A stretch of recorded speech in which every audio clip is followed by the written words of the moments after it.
Hello. Again.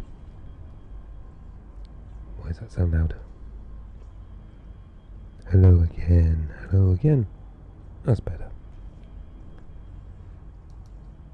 Alrighty, I didn't mean to do that. Stop that. Stop that. I'm there.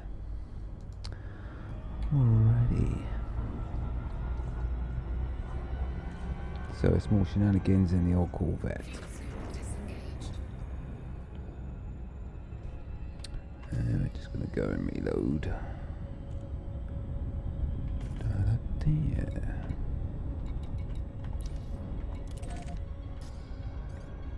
And go from there.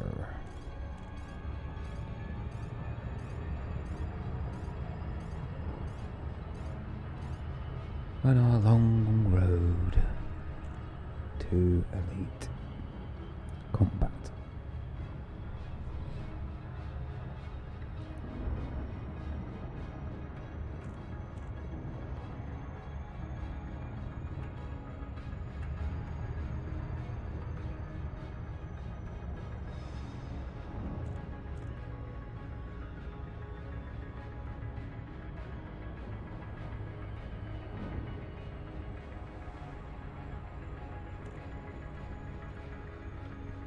A bit quiet tonight for the old streaming, isn't it? So I thought, if I'm going to do a bit of Pew Pew, why not stream something myself?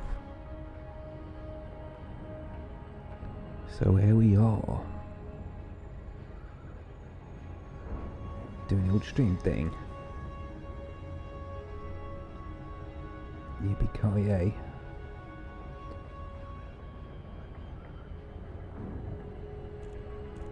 And all that jazz.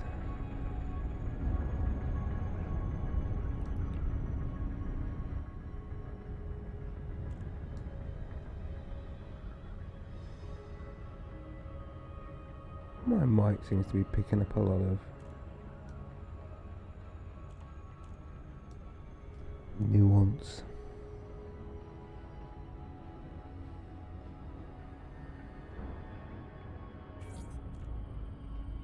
Try it. See how that goes.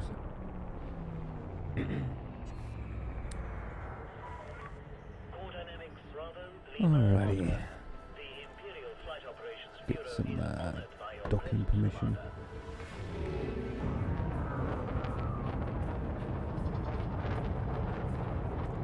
Tweak that a bit. There we go.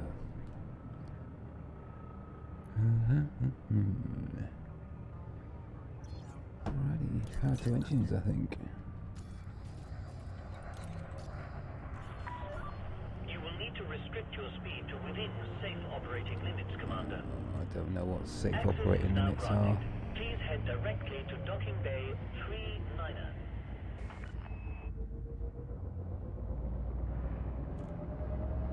39er or 39? 39.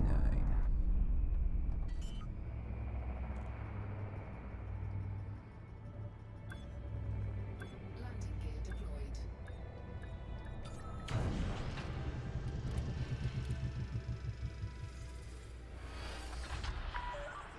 Landing successful. You may alight when ready. The services of this Imperial facility are at your disposal, Commander. 3 million. Did I manage to get that much? Okay.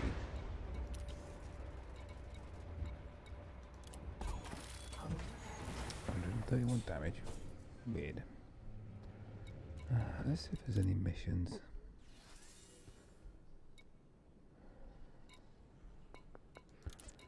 I would really like to blow somebody up for a mission.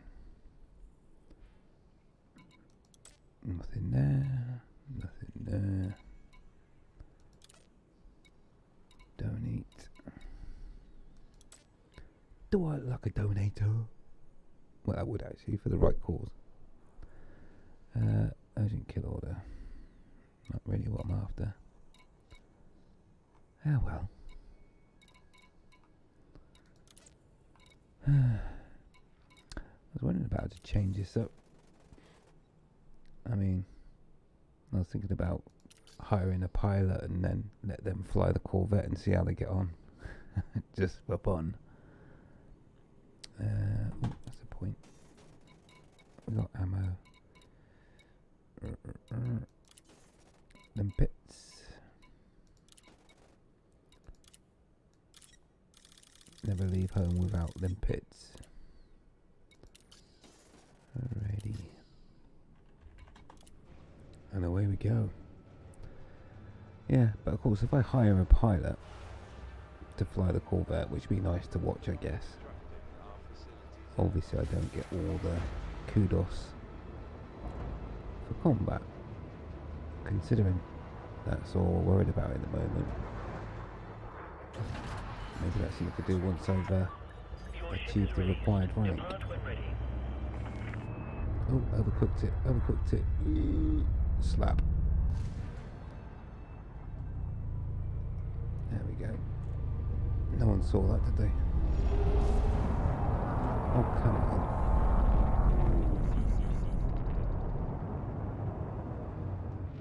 Right, straight for the sun. Please give way to heavy traffic ahead, Commander.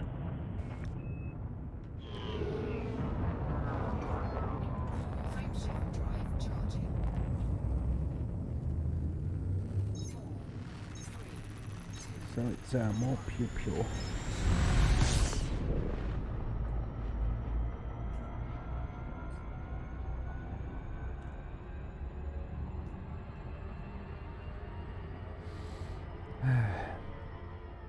To the compromised nav beacon.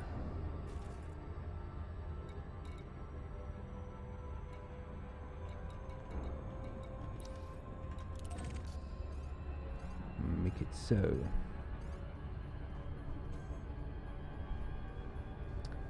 And then we'll go and kick some butt.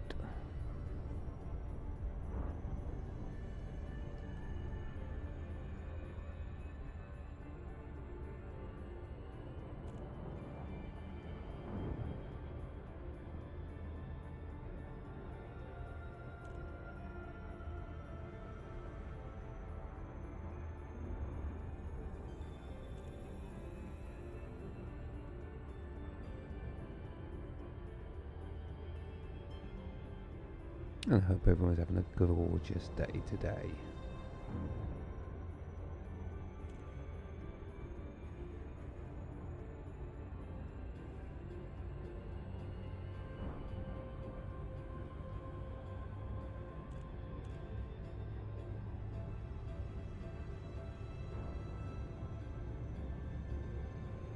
I'm not gonna lie, but I'll be glad when all this combat's finished with.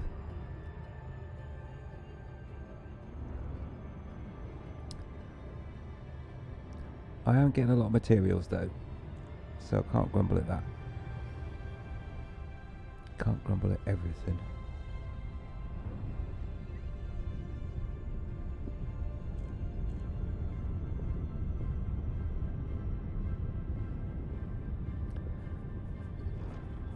Yeah, I think I've got the most manufactured materials I've ever had in game doing this.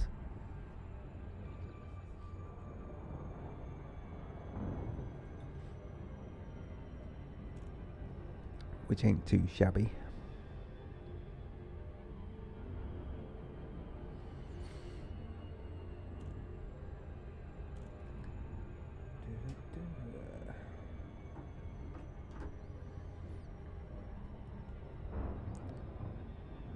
Oh, that's got to be the longest trip I've ever had to the nav beacon. Good old auto super cruise. Or super cruise assist as it's known. Alright, let's get some cannon fodder.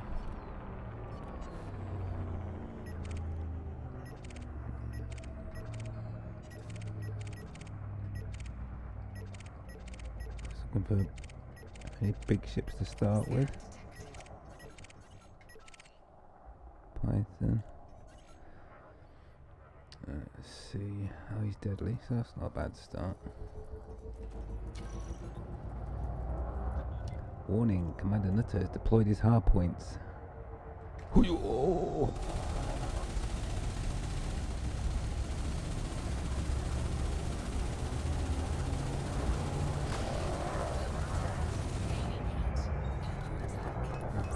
Pips, that would help.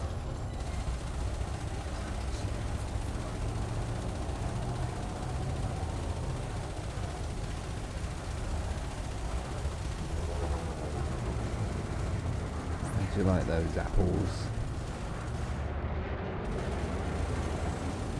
Oh, it's a bit busy down here. What treats do I carry?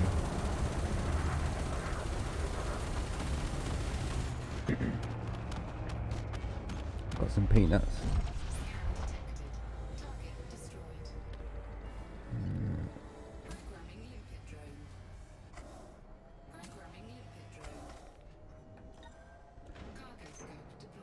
Alright, what else we got? Elite. Ooh, Mamba. I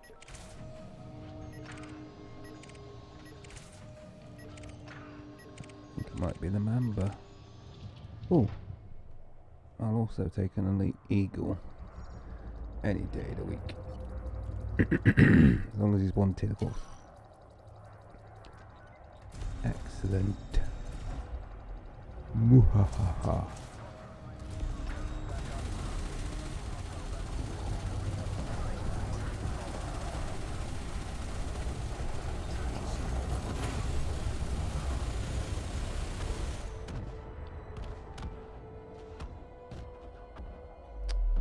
Why blow up so far away? Alliance Chieftain. Are these things that... I don't know what it is. The NPCs just don't seem to be able to fly these things. It's dangerous. Not... And he's clean. Oh, that's pointless. Is that the Elite Mamba? I think I'll have to go and get him next. Right. Just check there isn't anything else worth. I'm going to go up closer.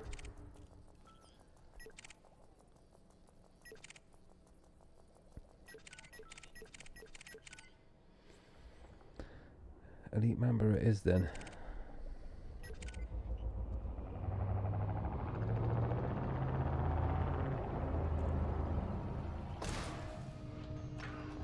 Have to leave my limpets behind.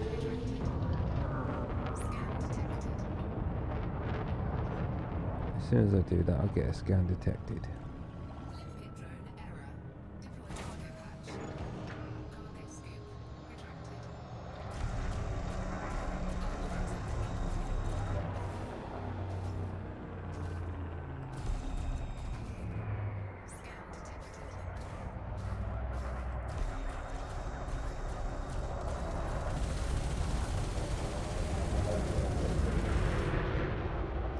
Gonna regen that shield, no doubt. Do it.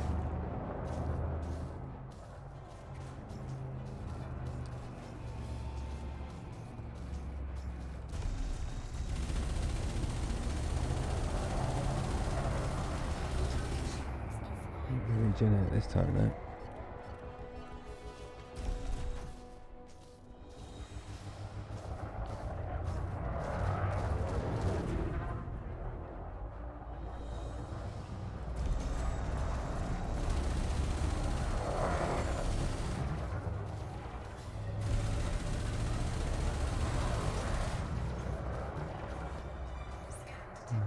Flying circles around me in the Mamba at the moment.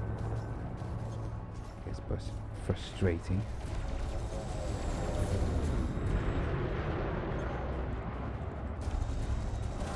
It's going to be his last mistake there.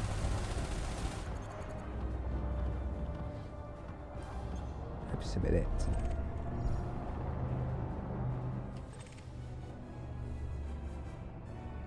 Great.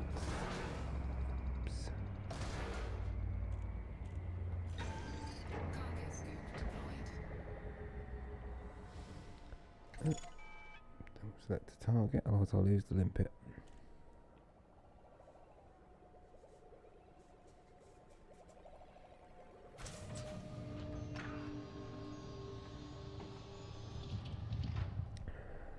Crystal shards. Not deadly. Walker. Oh. Elite Eagle. Don't tell me that's the clean one.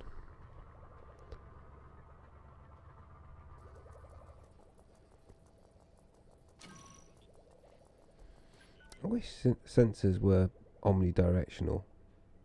You know, every direction. Seems a bit archaic that you have to point at a target. Don't you think?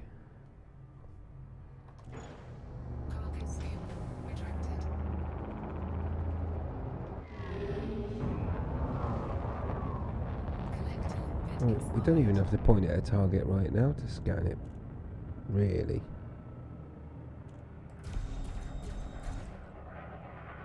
Radars go in all directions.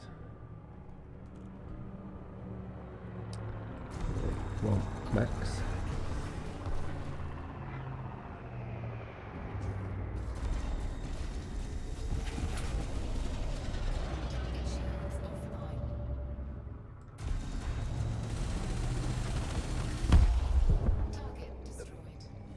Wow, he popped rather rapidly, didn't he?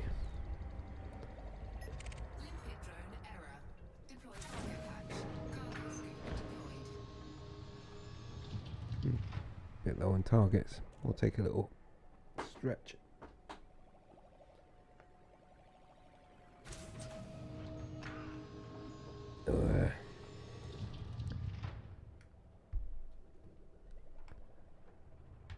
Mosey on back towards the beacon, I guess. Oh, got a taker.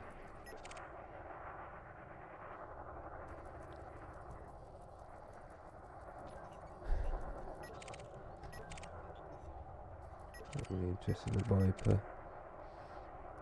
I've got a deadly though. Don't mind a bit of deadly. Deadly or elite's good.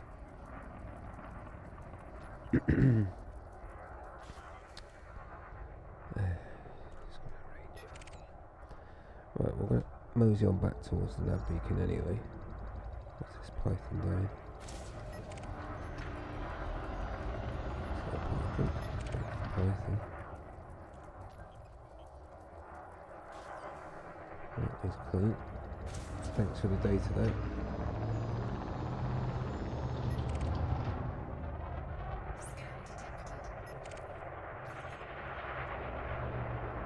Deadly Eagle, we'll have some of that. Oops.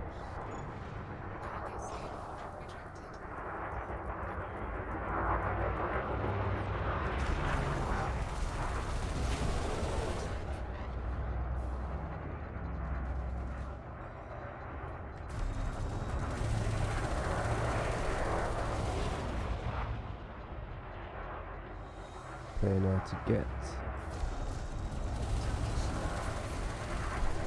Finish him. Pop. Target destroyed. Limpet drone error. Deploy target patch. Cargo scoop deployed. Let's see how we're doing for resources. I can actually Scan detected. just non-stop now, isn't it? Just go to INRA.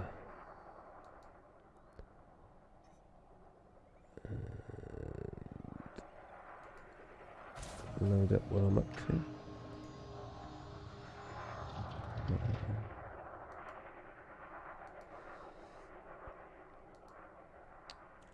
Okay. Import data.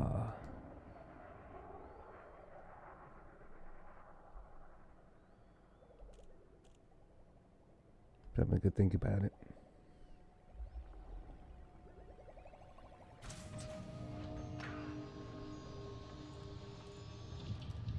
Good, got it. Right,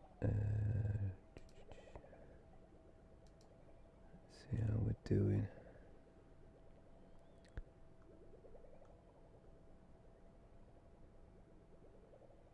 Already up into the hundreds on shielding.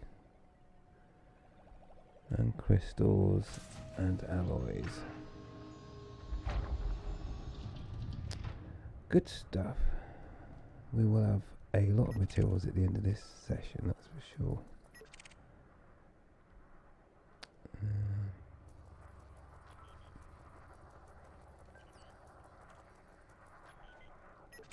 Well, he's clean. Don't worry about him. Be nice to have a couple of big ships. Oh, elite. Now that's worth a look.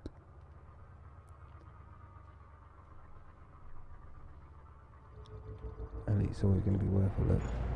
Cargo scoop retracted.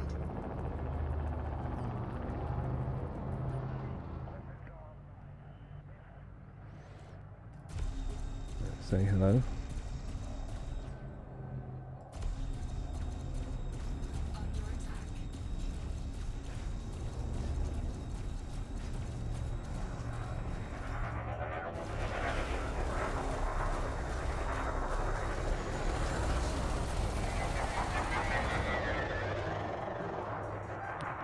It's a very quick game over time for that particular commander. Target destroyed. Ouch.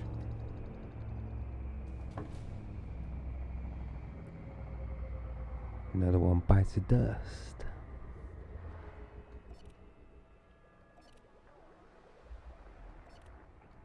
Programming limpet drone. Get out there, limpets.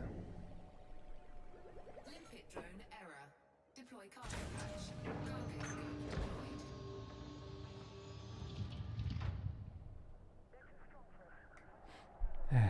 Scan More detected. resources. Nice to have some big ships.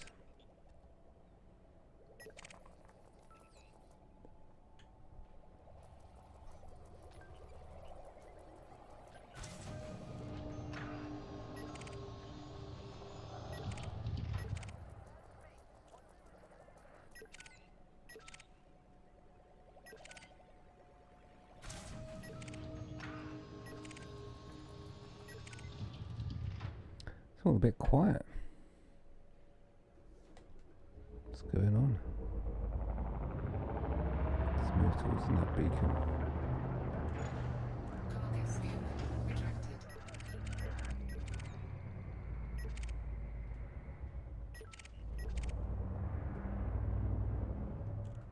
Scan detected.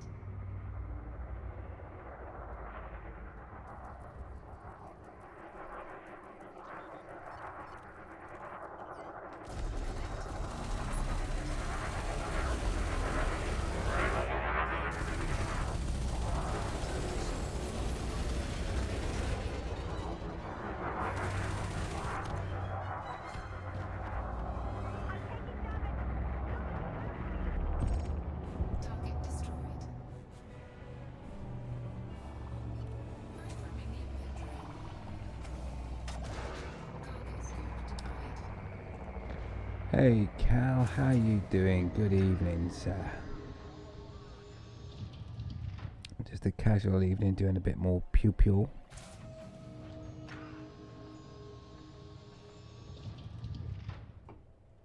And what be you be up to?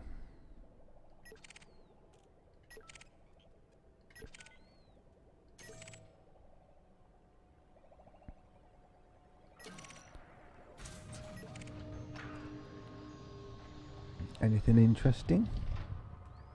Have you had a good day?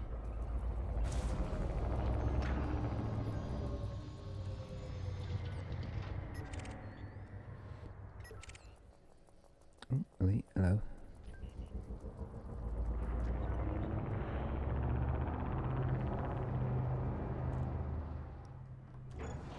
Cargo scoop retracted.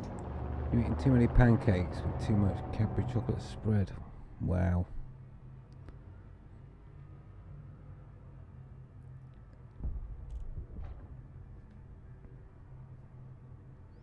And not a bad evening. Well, it doesn't sound like a bad evening with all that.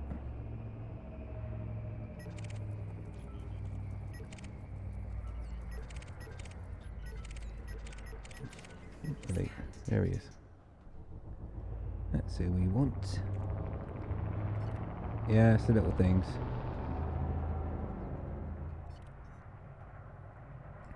Yeah, well, I had to, sometimes I get the old munchies for fruit and nut, and I don't mean chocolate as in just, you know, the mixed fruit and nut.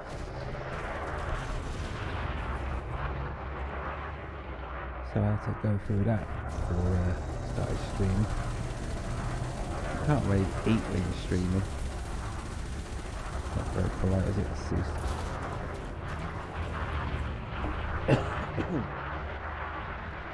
To see someone eating when they're streaming, I guess. Yeah. So, what's the occasion then for chocolate pancakes? Is it because the day ends with D-A-Y?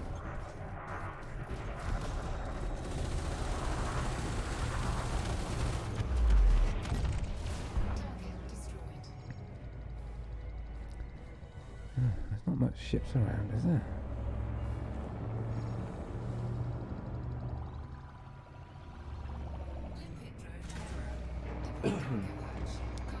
So yeah, I've not had a bad day.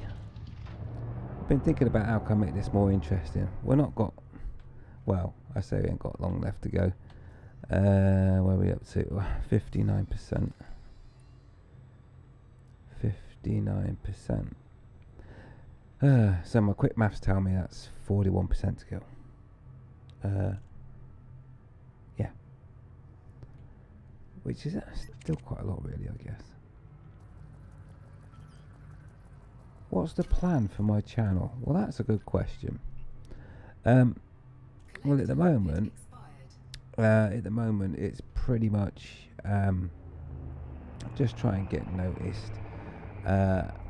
Obviously, the content at the moment is a little bit repetitive because I just need to do this triple elite thing. But then, once I get that out of the way, I'll be doing some proper schedules. I've got 2 accounts. I'm maybe looking at another one. I've also got a PS4 account as well, which I can all fire through the same streaming setup. So the options are quite varied in terms of what I can do. So there'll be exploration, ship build guides, all sorts. And obviously the audience can guide what it is they want to see as well. And obviously I can give lots of tips and tricks. And I can even give tips and tricks about combat now. I think I've earned myself the ability to talk about combat and how you can best set things up for that as well.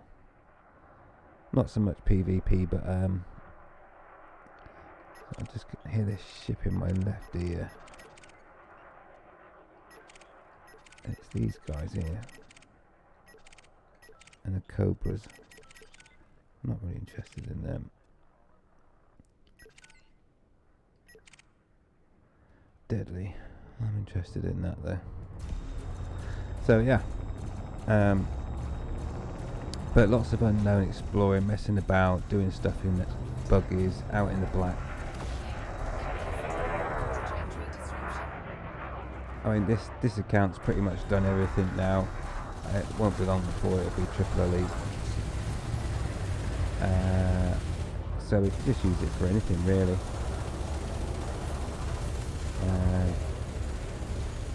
So it's whatever. It's whatever. I'm an idiot. Get off my ship. Target destroyed. So yeah, it'll be a bit of everything. Tutorials, guides,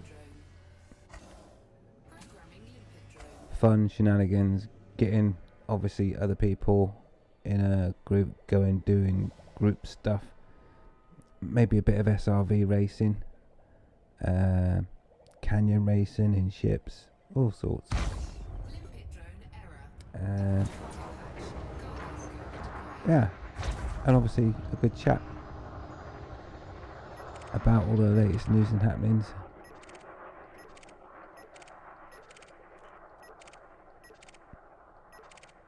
That's the plans.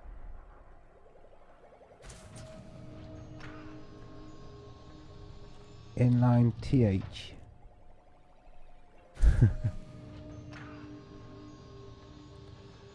I need to apologise.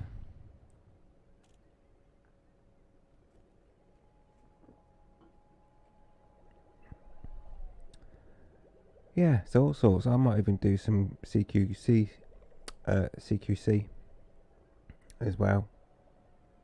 You know, anything like that. You like the exploring? Yeah, I love the exploring. Doing this combat thing is kind of difficult for me because I know I should be out there exploring really, but that said, I have got a neat little add-on that I'll be able to put on the channel. I can show you it now. Hang on, chuck it up there somewhere.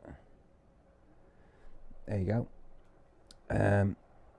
So I've got that little gadget, and that will come into its own when I start exploring, because it will. And what I like about it is it builds the map as you explore. If you're wondering what it's called, Elite G9 is the little add-in that you can get, and it's great. So when you come to an unexplored system, you can start to build it up, and what it does is it helps especially me to understand where you've got strange stuff going on in a system, because that's what I'm interested in, the strange stuff in the system, not the standard system like this one is pretty much. And you can do cool things on it, like let's have a look. Let's switcheroo a second. So as you can see my pointer and should be able to zoom in.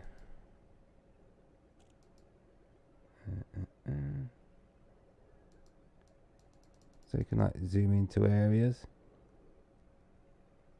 Oh, we don't want volume, but there, look, that's pretty cool. So you can see the orbits, and I can speed that up and slow it down. So I think that's going to be a real cool add-in for when I start doing exploring, and then you can start to see the weird orbits. So I'm looking forward to playing with that a lot.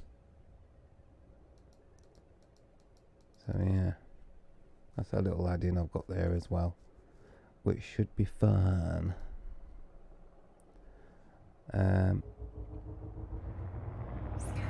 Of course, with a system that's already explored, you kind of already get the map, but I just think it's a nice little add-on, and I will be making use of that.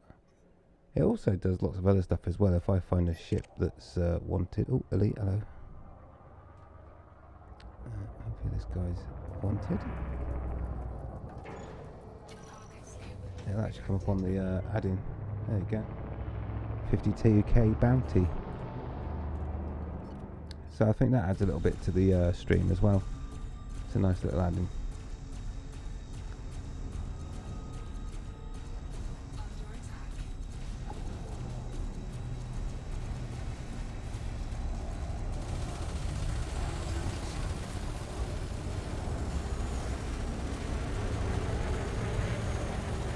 So yeah, and of course the good thing is, because I've got more than one account, I can switch between exploring and not, as the case may be.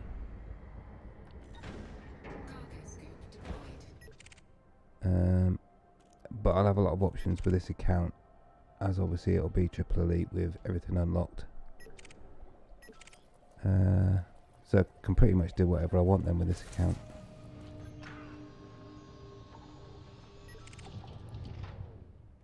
So that's what we'll be doing. What sort of things would you like to see, Cal? Is the question.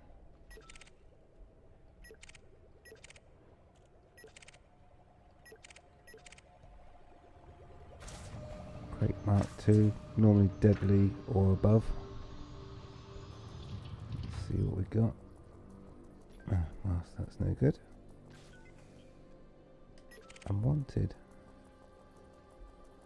Deadly Cobra. Cobra. There's not a lot of rich pickings around. They're all a bit bland.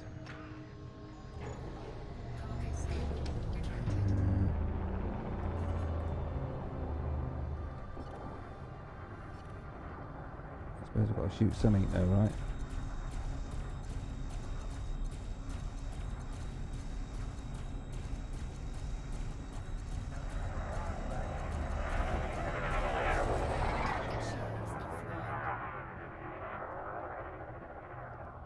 So is that your favourite pastime? Is it exploring? What are the trades? I'm going to do a lot of black hole hunting as well, because I would love to find an equivalent of Planet Death, but around a black hole.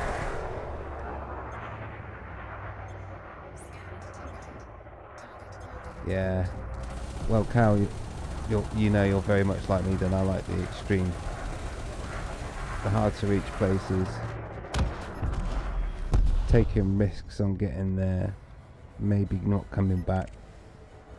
You know, all that good stuff just to get to those extreme areas. So yeah, that's why I'm looking forward to Fleet Carrier's course. Oh, why have I've shot before I've scanned? Never mind. He's alright, he's wanted. Because Fleet Carriers give us the greatest range, so obviously there's going to be more areas unlocked that we can reach. So I will definitely be scrambling my carrier to the far reaches. I just hope it can hold more than enough fuel to do a good 6 or 7 jumps. If it's a mini game for every jump, I don't know, I think I'll probably cry. And the other problem with that is, of course, if I do decide to jump 500 light years into an unknown system that I might not be able to come back from, I would like the option to have enough fuel to jump back again if I've kind of ended up in a situation that could otherwise mean the end of.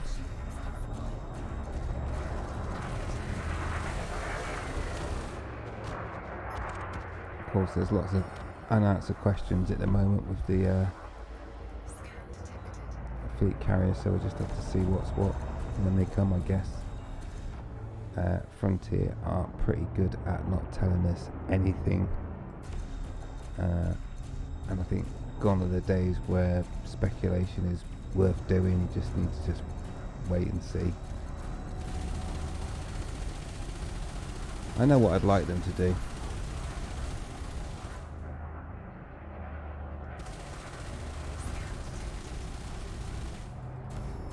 Oh, blimey, this sign, why? Why are you flying away from me?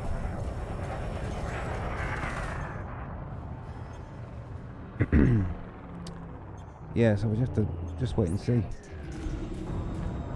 what happens with Fleet Carriers. But for me, the biggest thing about Fleet Carriers is the fact that you can do a 500 light year jump. So there are systems that I have in a spreadsheet where I think, oh yeah, gonna try and get there. I just hope it's not, like I say, a nightmare trying to fuel the thing and do a jump for every single time. Hopefully you can spend whatever it is, a week,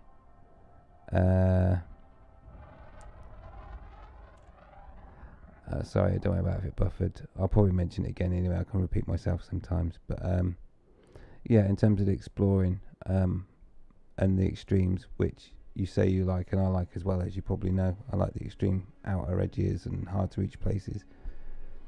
That's where fleet carriers will come in, and so with the 500 light year jump range, there are some systems out there that I know that I'd like to try and visit. I just hope that, like I say, the fleet carriers can hold enough fuel for a good few jumps in between mining. Hey Jules, howdy, how are you? Hope you are well. Yes, we're still out in the federal Corvette at the moment, apologies. But not much longer. Fingers crossed. Like 40% longer.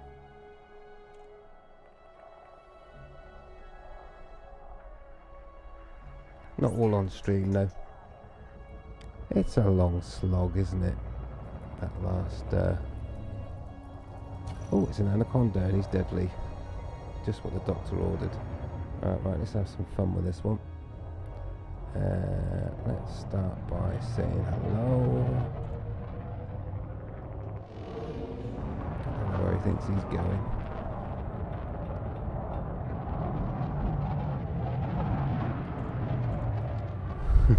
He's testing me. Oops, daisy, sorry about that. Oops, daisy.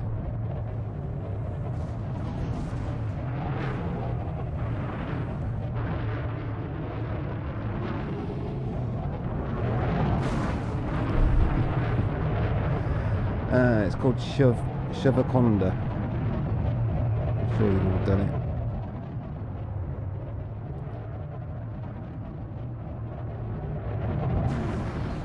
Oh, he's lost his shields. Oh dear.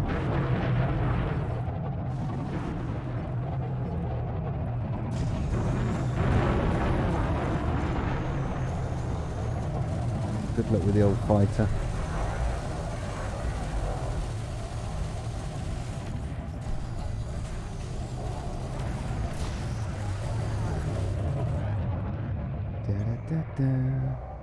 Yeah, it is a great app.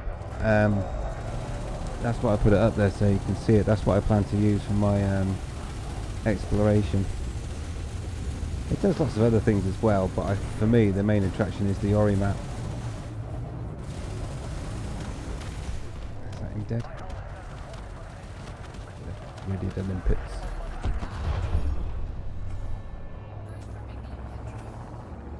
Oh wow. The materials that drop from some of these ships, sometimes they go along with the explosion, sometimes they just stop in their tracks. Yeah, but I do like this little app. It's great. The G9. Or is it G19? Limpet drone error. Deploy cargo. Yeah, so I've just been playing with it today. It's got loads of great little features on it, so definitely recommend that. And that's the little app that's up there.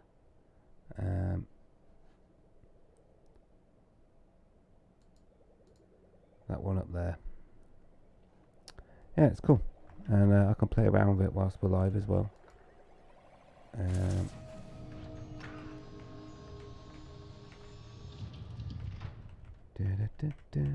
So many windows.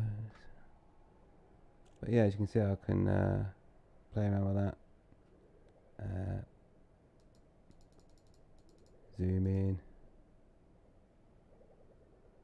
And I like the fact that it gives you the orbits, so you will be able to find some pretty cool orbits when you're out exploring just by glancing at this tool as well, so I think it's really definitely got its uses. And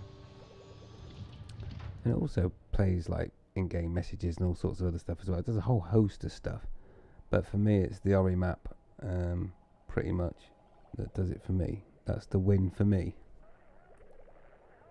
Yeah.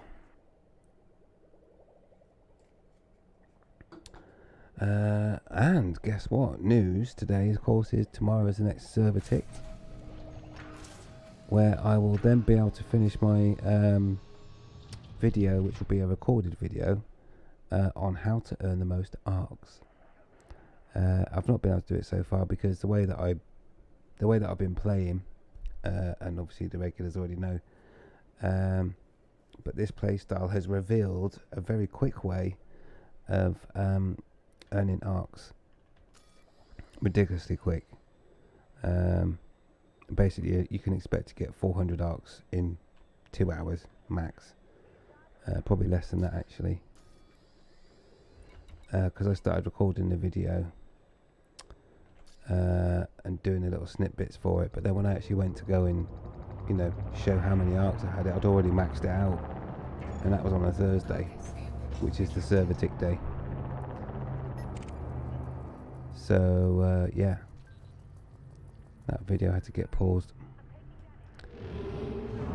Right, we'll go and take out this Target shields off. killback. Wanted. Deadly. Okay, that's different. That's a first. Oh, I better finish him off before this other guy does. Oh, Limpet's getting in the way of that. Target destroyed. Let's still get some different resources from this one, which will make a nice change. Scan detected. Jules, you've got to be kidding. You've not maxed out in 1 week yet. Well, I suppose it depends on what you're doing. I'm pretty much maxing out within 1 or 2 hours doing what I'm doing at the moment. And no, it's not a hack, it's just what I'm doing. Limpet drone error. Deploy cargo hatch. Cargo. Which is basically which is basically doing combat for combat rank, which you get arcs for. Flying backwards to the station to rearm, which I think you get arcs for as well, and then trading all the materials that you're collecting, like I'm doing now, collecting materials, which you also get a lot of arcs for. And when you combine all that together, just one session doing what I'm doing now, and you've maxed out for the week. Oh yes sirree. Where's these then? Oh. Looks like my Limpet's already got it.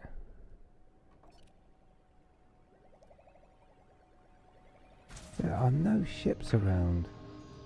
Ah, mind you, the compromised nav beacon is 20 kilometers away. Might explain it. There. Right, let's let this Limpet bring this last one, then we'll get shifting, I think.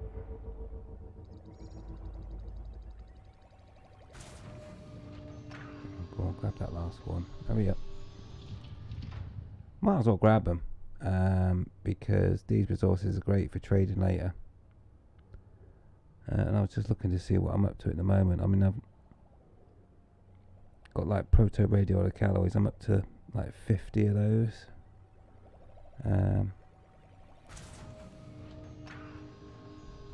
Just by trading up, which you get arcs for.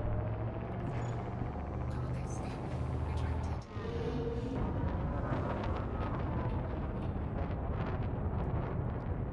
So yeah, I'm surprised it's taking. What is it you're doing in game, Jules? If you've not maxed out arc in 1 week yet, is it because you're just not playing the game? Is that what it is? It shouldn't be that hard to max out the arcs. And maybe I'm just got. Like I say, I'm going to do the video anyway about how you make lots of arcs in 1 day. Well, not even a day, just a couple of hours, and max it out. Maybe what I'm doing is unique, and that everyone else is struggling to make arcs. I don't know. It just seems to come very easy to me. Right, let's see what oh, another anaconda. That'd be nice. So that app should tell me a bounty if he's wanted, but he's clean. Darn it! I like anacondas because they give out good resources, and these crusaders are just hilarious. You can kill them almost like instantly. Oh, here we go. Right, let's give him a nudge to start, and then melt him.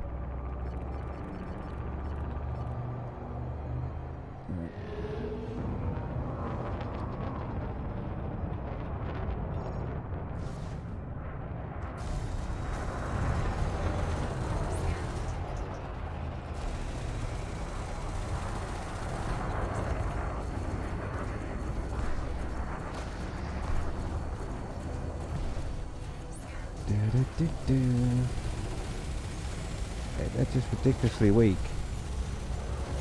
And he's on 9% already. And to be honest, I'm really not even trying.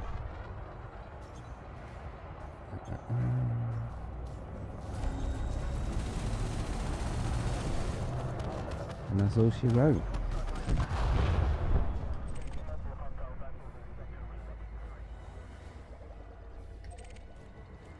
These alloys. Cargo scoop deployed. Oh, proto-light alloys in there as well. Very nice. Not going to complain at that. So George, you're probably not playing enough, but then I do play a lot at the weekends. One session, well, doing what I'm doing, one session it should be enough to max out the arcs. I suppose it depends on the activity. Doing community goals, recently got 22 million as a reward for that. Alright, 22 million credits. Nice. See, the thing is now though, with credits, they've been made worthless, haven't they, with the mining? I mean, you can earn 200 million an hour without a struggle now with mining. 200 million an hour, and I bet you spent more than an hour doing that community goal. So, you know, and you got 10% of what you would have got mining for an hour.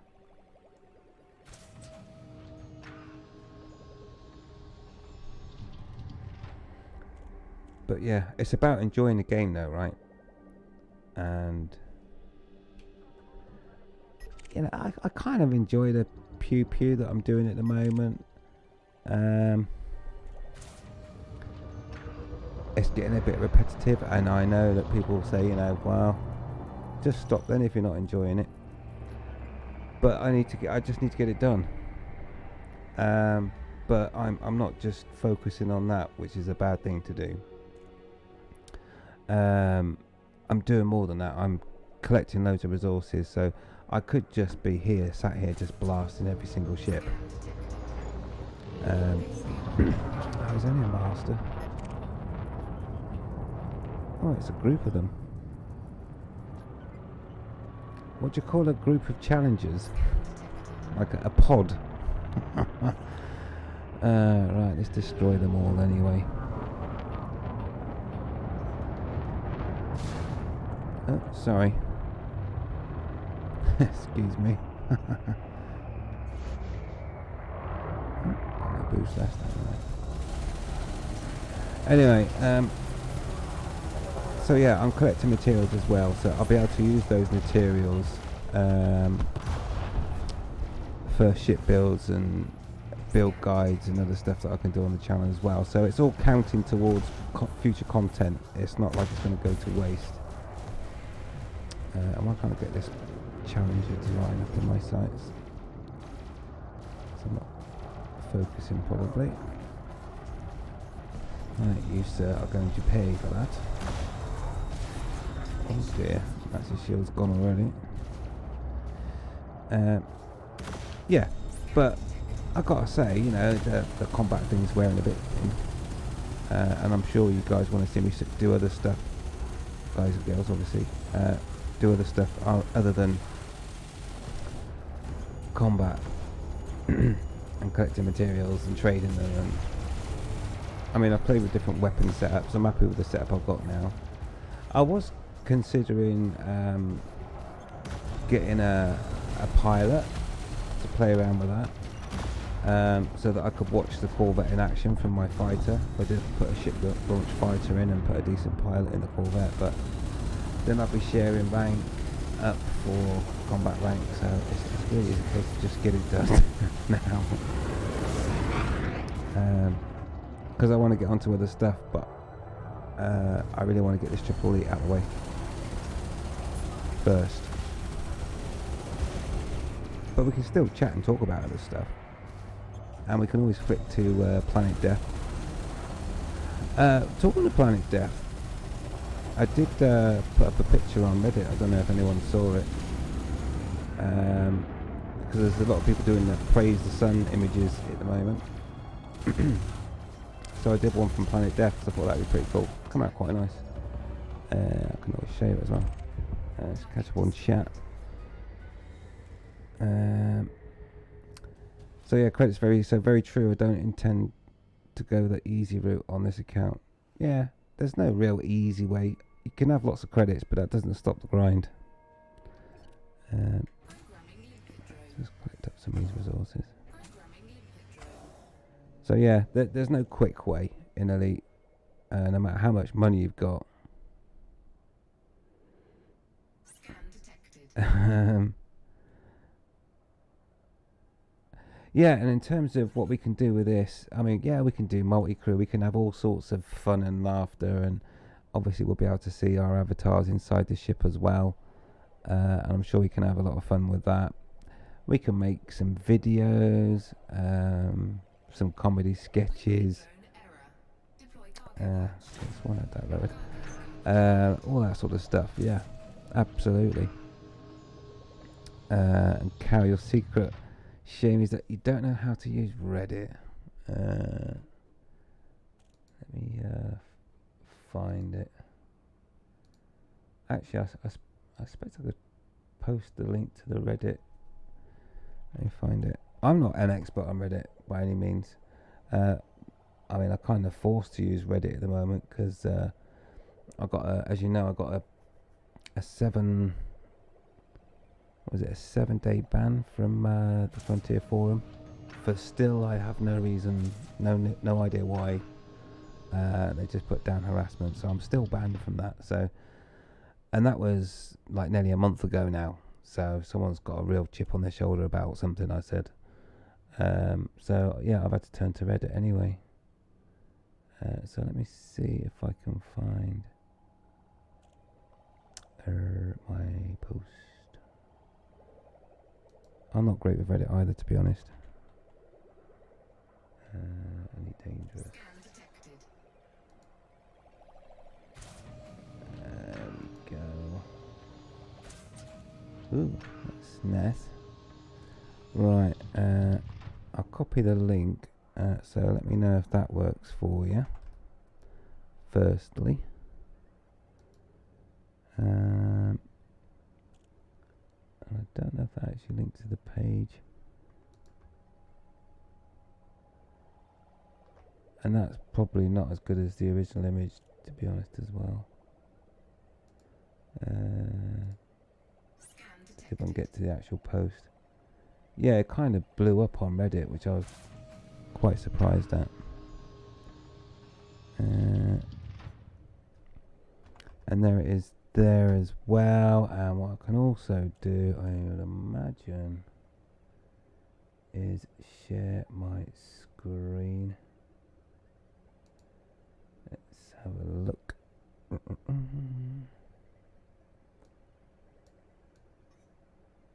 Oops, should be that one. There we go. So you can see it there. That's the picture I posted, and it went 1.3k up arrows, whatever that means in Reddit. But that was the image right there. Let's do that without any. Well, I can't actually. I've got a scene set up for that one, but anyway, yeah, that's the image there.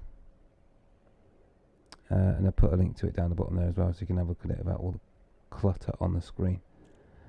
But yeah, that's called Praising the Sun. It's basically you take a picture in your SRV of you on the back wheels in front of a star, and I couldn't think of a better place than obviously Planet Death. So there you go, that was the one for me. Yeah, it's quite a popular picture on Reddit. So there we go. So yeah, all sorts of madness we do, and obviously we can do. Do you know what? I could I could show you something, because you probably think, wow, it took me a while to get that to balance. I don't want to over. I mean, this rig is powering a lot of stuff already, but I have actually got that was a snapshot taken from raw footage that I captured on Planet Death. I'm just thinking the best way I can show you it. Okay. Let's do it this way. Because I'll be able to control it better. Scan detected. We won't worry about the scan detected right now. Let's see.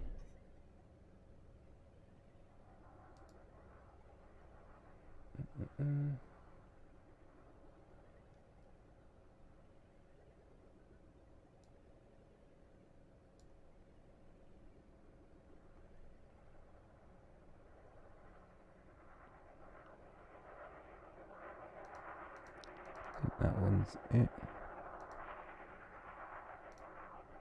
So I'm just trying to load up a few things. Got some video editing software here that hopefully, yeah. So how can we show you that? Can we pop that window out? I've never popped the window out before. Sure we can. I think that window is officially popped out. Let's see if we can move it. Yeah. Right.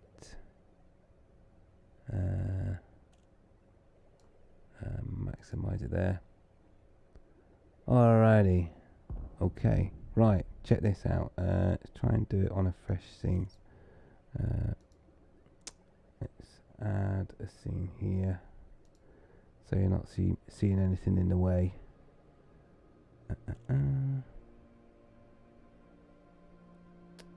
So we'll add that.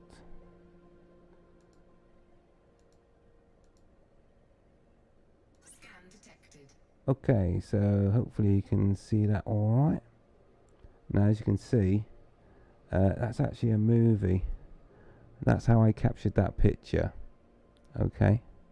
But what you'll find a little bit crazy is that's actually a movie. I managed to balance the SRV and then just try to find a decent shot angle, and you know how quickly Planet Death goes round that white dwarf. So there's yeah, it was all a bit tricky, but as you can see I managed to get there's me trying to get it balanced. Play that bit for you. You can see me just trying to get it balanced right.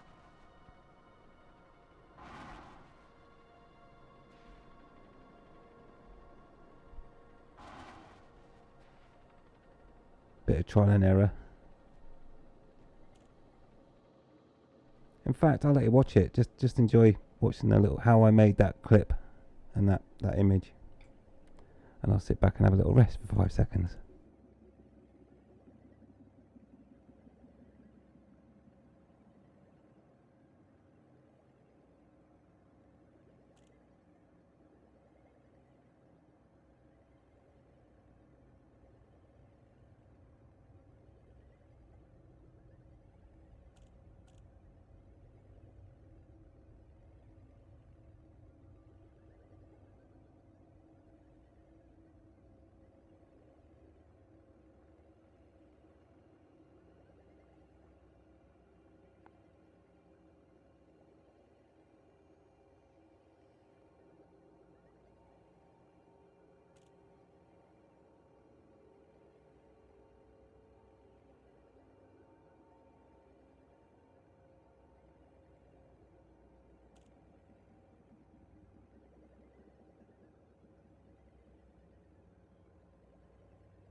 And if you're wondering why I'm moving about so much is, as you know, that white dwarf comes in pretty quick, and I just wanted to try and get the ultimate angle. So yeah, it's not easy balancing the SRV, by the way. But obviously you can see it can be done. There's no cheats or hacks. And there we go. This is how quickly the white dwarf comes past now, whilst I was trying to get the right shot. I'll leave you to watch it anyway. Scan detected. I really need to turn the elite music off. Sound, hang on. Sort that out for you.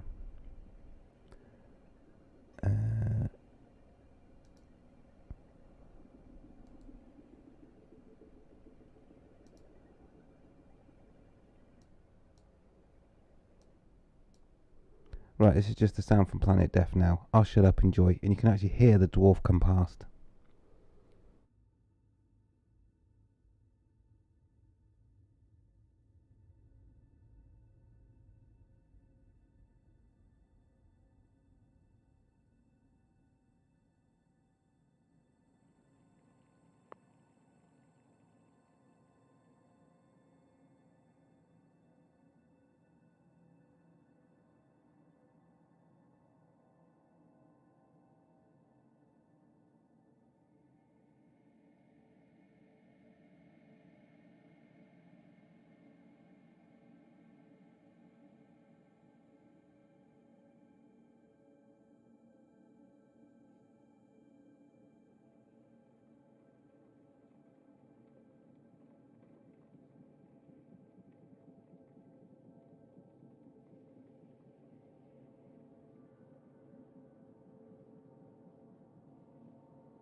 So there you go.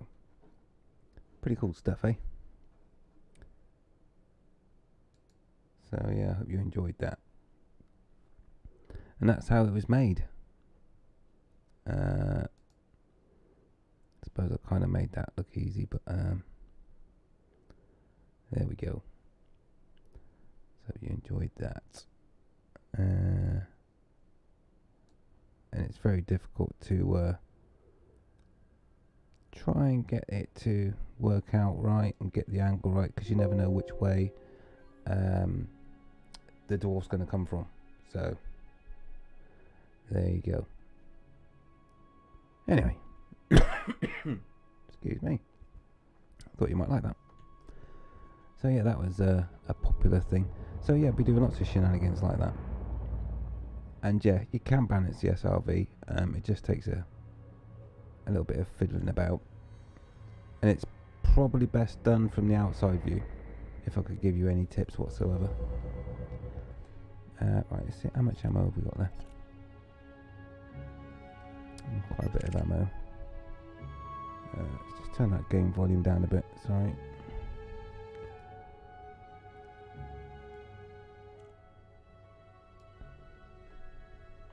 I don't know why it's that loud all of a sudden.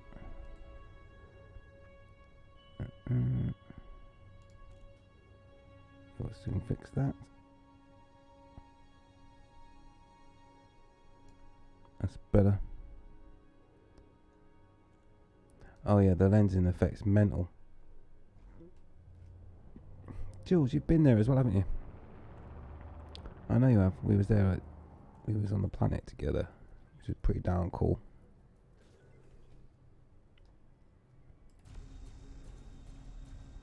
Yeah. My Mamba is still on there, by the way. I've not moved it yet.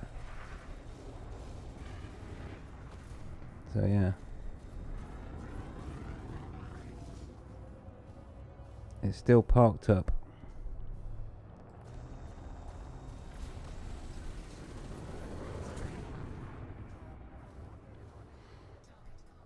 But yeah, when I saw, I think it was a live stream from Frontier, maybe last week, and Paige was on there saying, oh yeah, she really likes these Praise the Sun images. I just thought, well, Planet Depth has got to be the best place to do a Praise the Sun image. So it's all gravy, baby.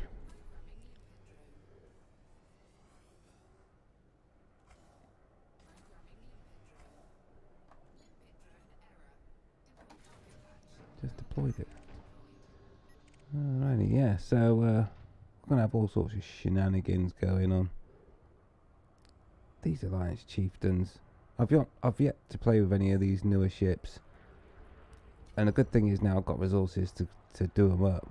But these Alliance Chieftains, I think, are awful. As far as NPC characters flying them anyway, they're just cannon fodder. I mean, they're easier to kill than something like a Viper, because obviously a Viper's small. So I'm getting impatient waiting for the limpets, so I'm just going to move up a little bit. I can't even get him with a cannon, I don't think. Might be able to annoy him from here. Get a couple of shots on him. No. Alright, okay, we'll boost after him.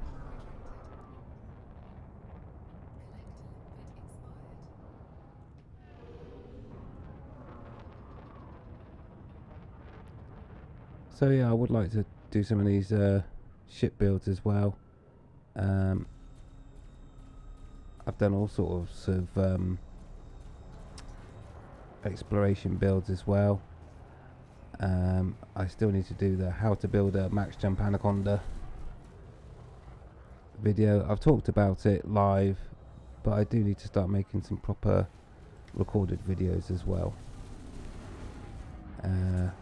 which will obviously get down to that 10-minute, which is kind of what people say is the attention span of people that want to watch something, and I can make it succinct on that,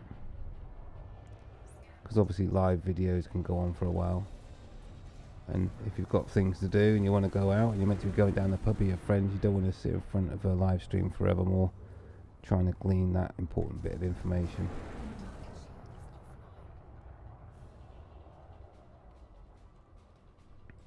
So yeah, some of that to do as well.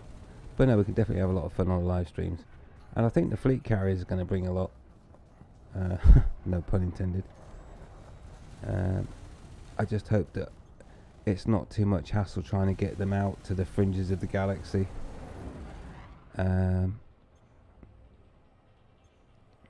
I just hope they don't just focus on the bubble, you know. And it's like, oh yeah, so how many jumps can I make in my carrier?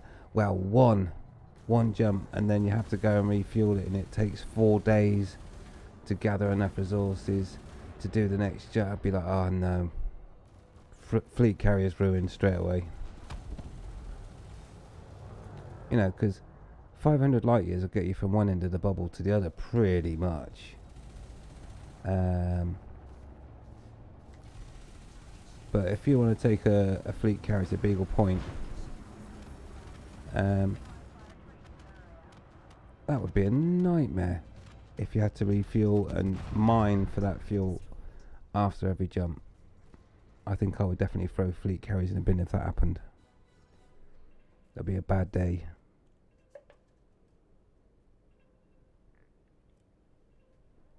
That's my thoughts anyway. I guess everyone else that's watching would be keen to get a fleet carrier. What's going on with this? I need to pick up some resources.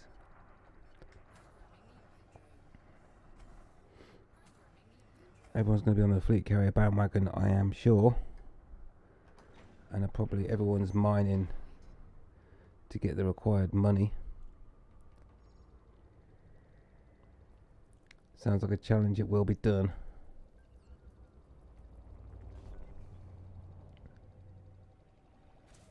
I don't want to chase after him. I should be able to get a multi-cannon shot on him. Get him to turn round. There we go. Yeah, no, definitely. So it's all going to be good.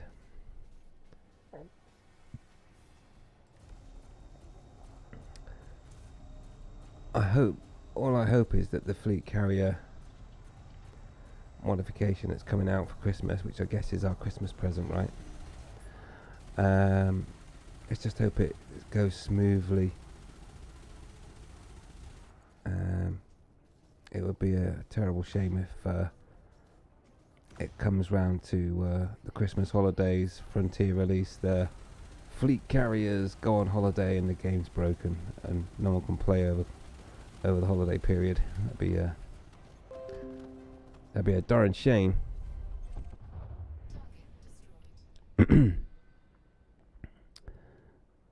So yeah. Now, sorry, I'm getting mentions now on the still getting mentions on Reddit for the Praise the Sun video. It might have been one of you guys watching the videos, who knows, that's gone and commented as well. But yeah, Jules, you have doubts. Well, we've been I don't like to complain and try to give feedback. I mean, that's why I got banned from the forums for whinging about the state of the release, because it just broke everything. And the thing is, I don't know if you know, but I work in the software industry, so I could immediately see what had caused the problem. And it was just the really bad implementation of threading arcs into the game, which broke everything. And obviously it wasn't tested. And when you work in the business, you just think you just can't release something in that state. So I had a moan, and then I got banned from the forum for it. Hence why I posted on Reddit that picture as well. But yeah, hopefully fleet carriers shouldn't really be a problem. The biggest problem with the release that broke everything was that they threaded arcs into everything, and it was dependent on so much, it just broke the game. Fleet carriers should be just an extra asset, an asset that can jump 500 light years and needs X and Y and Z to fuel it, and so it shouldn't be a problem. It really shouldn't. The problem with the arcs. Hey, Emulator Penguin, how you doing, sir? Great to have you along, and thank you for joining.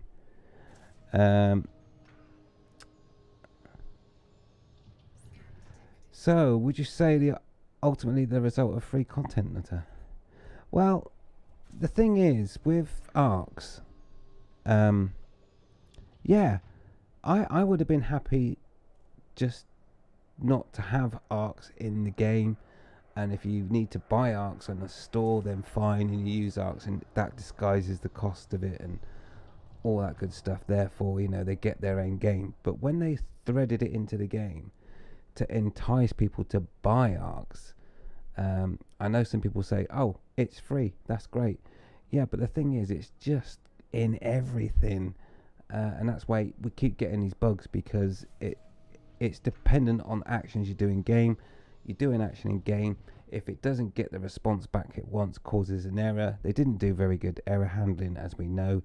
They certainly didn't do a lot of beta testing, and if they did do a lot of beta testing, they had to ship it. There was a deadline and it had to go out regardless. one of those two. Like I say, I work in the business. I know how it works. But it's the fact that they broke the game with it in many ways, and it was poorly implemented. And so yeah, you get free stuff. But to be honest, if I wanted to buy something, I'd just like to know what it costs. And now they've brought in arcs. We don't know what it costs anymore. It cost arcs. If I wanted to have green flames coming out the back of my ship, I will pay whatever it is, $1, £1. But now it's 3,542 arcs or something. It's like, well, how much is that? So there we go.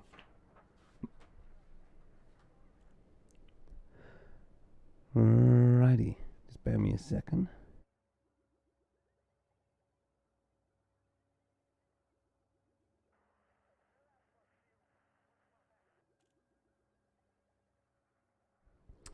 Yeah, so there we go. I'll just catch up on those other comments around that anyway.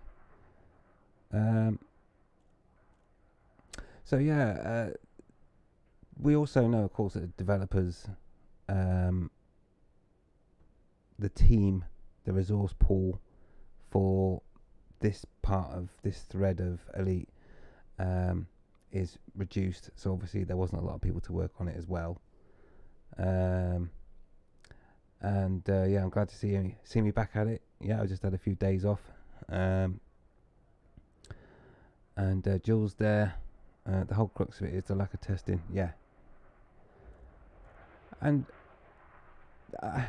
it's difficult, right? Because I do work in the industry. Not games, but probably something slightly more important, but it's still software and it's the same thing. There are a number of reasons why you would release software that wasn't fit for purpose. One would be there's a deadline and it has to go out, and you're releasing it bad, and you're releasing it and it's going to be rubbish, but you have to release it because that's the deadline you've been given. It has to go out, but you're already working on a patch, so when it goes out, and I'll get to the bit of how you would deal with that normally in a second. So it has to go out, so you release it doesn't work properly, it doesn't work properly, and you're working on a patch already to fix it. There's that scenario.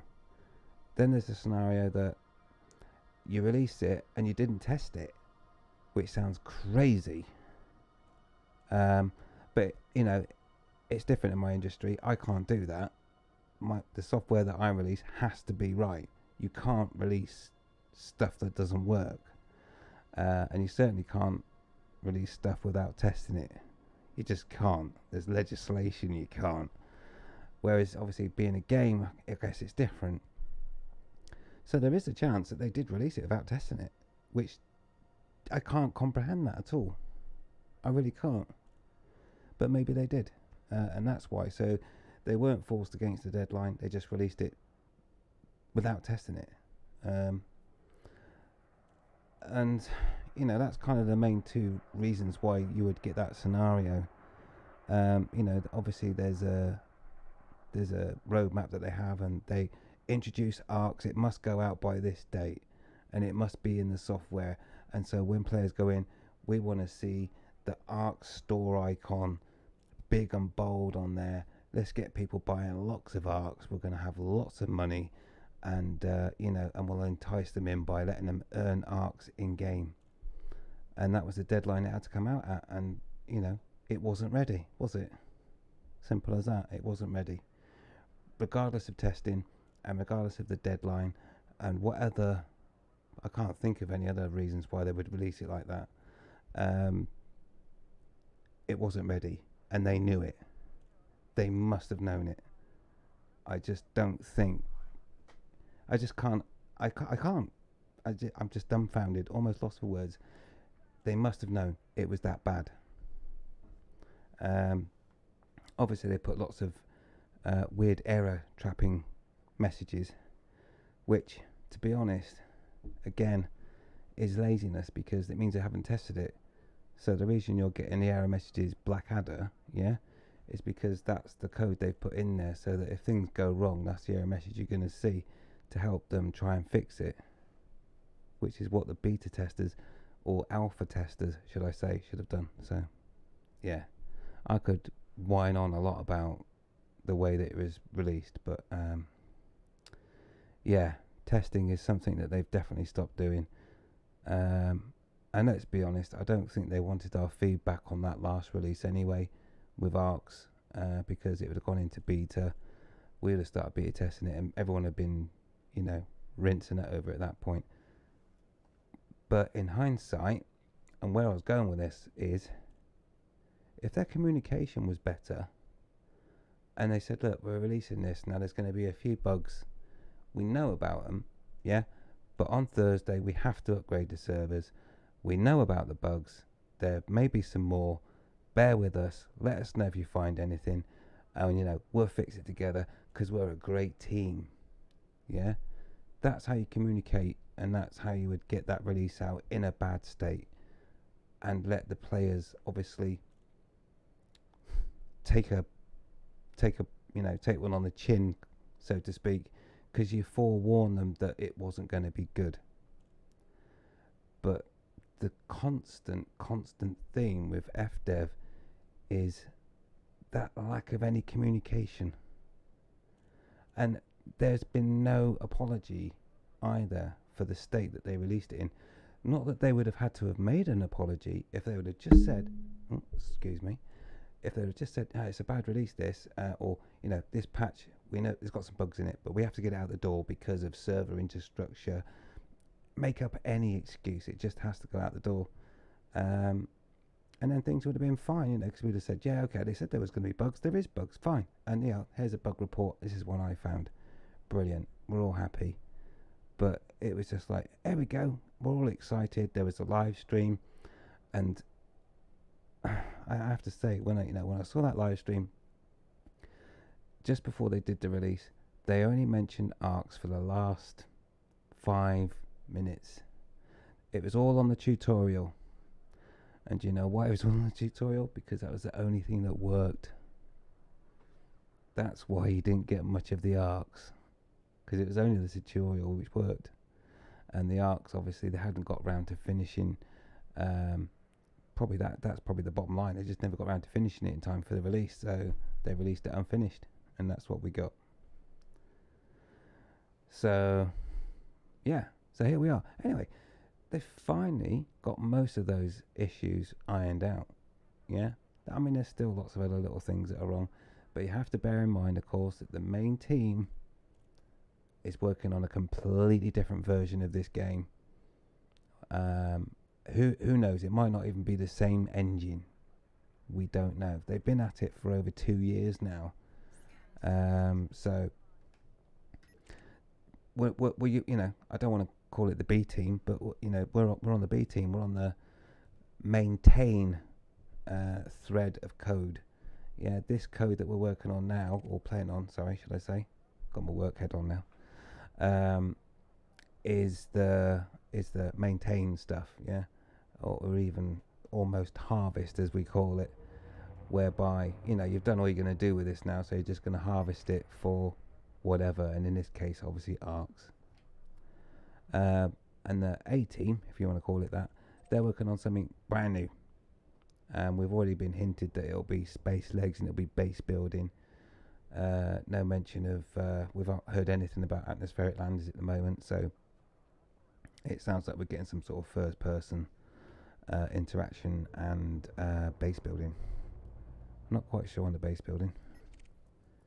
If I build a base in one of the 400 billion systems out there, who's going to find it? I'm not quite sure about how that's going to work. It would be nice, I guess, just to have something to go and store your stuff. But if you're an explorer, I don't think you'd probably want to set up home in one particular place. The biggest asset to the explorer will be the, well, in my opinion, will be, I've got landing gear down here, everything here, will be the fleet carrier. In my opinion, the fleet carrier will be the home of the explorer. And they certainly won't be building a base on the ground anywhere, I doubt. I mean, you might want to set up yourself a rock somewhere in the old galaxy that no one will ever find. And maybe that's the thing. I mean, the other thing with Elite is the original Elite was not a sociable game. It was single player, offline, and a lot of the fans are like that. I don't necessarily, or never thought of interacting with other people. You know, space is big. You get in your ship, you just get out there, and you're gone. But they wanted to make it multiplayer, and yeah, there's some good stuff you can do. I guess that I want to say multi-crew, but multi-crew doesn't work very well at the moment. Still, you've got CQC, I guess. And you can go to these weird places with your friends in exploration. That's cool, and share that experience as well.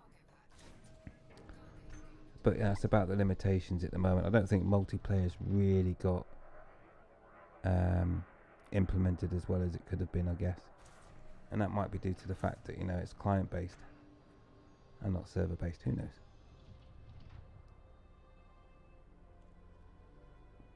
So there we go. Wow, I've done a lot of waffling. Anyway, I'm in a penguin out. What are you up to? What are you streaming tonight?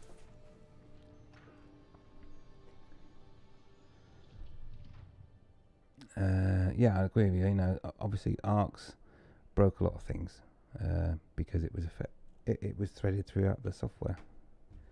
But they'll iron out the bugs again eventually, I guess. And as it's revenue based, they'll probably give it priority as well. I would have liked to seen decent bookmark management myself, but I guess we'll have to wait until they've sorted out Arcs properly.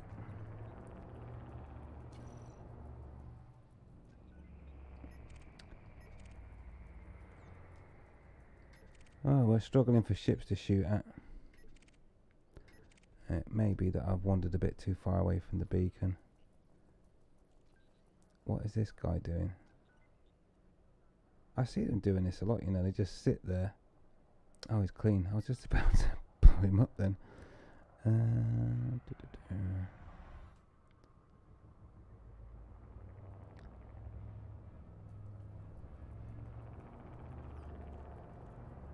I think this one would be static. Oh no, he's moving as well. Okay, fair enough. But he's elite ranked, so that'll do me very much. I've got my cargo skewed down. Let's pop over and say hi.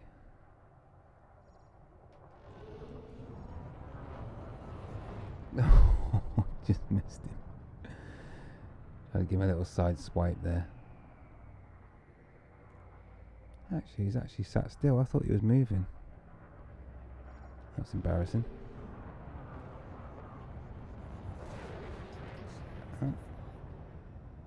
Shields are offline. Oh dear. I don't know why they sit out here like this, just not moving. Strange.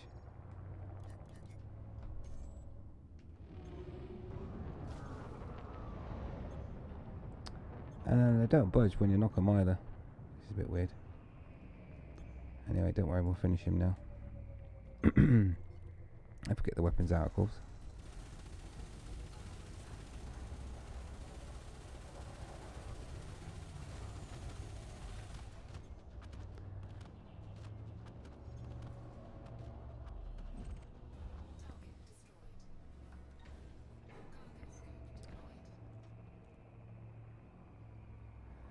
So yeah, I am looking forward to getting fleet carriers, and like I say, the one of the main reasons and I'm going to say it, I am grinding combat at the moment, is to get triple elite.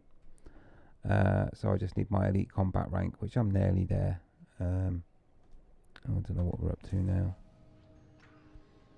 59% on that panel and 60 on that. Yeah, it's like, how does that happen?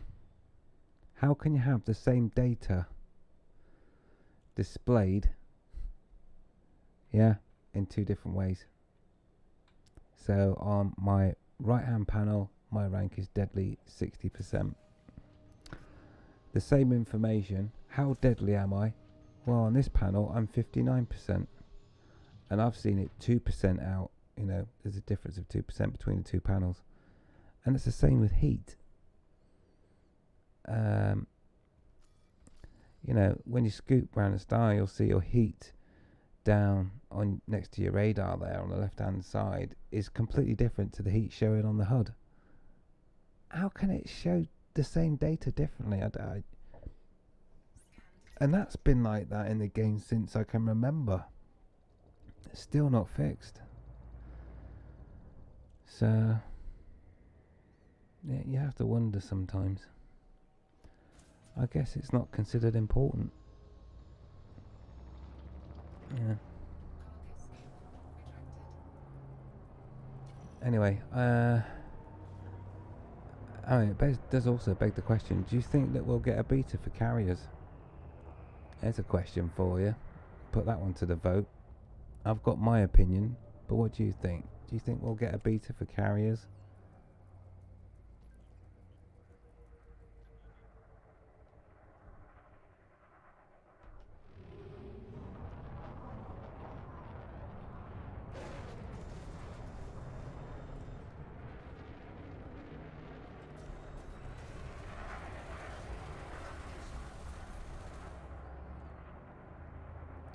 Yeah, I'm leaving that one with you. I'm not going to share my opinion. I just thought I'd ask the question whether or not you think we'll get a beta.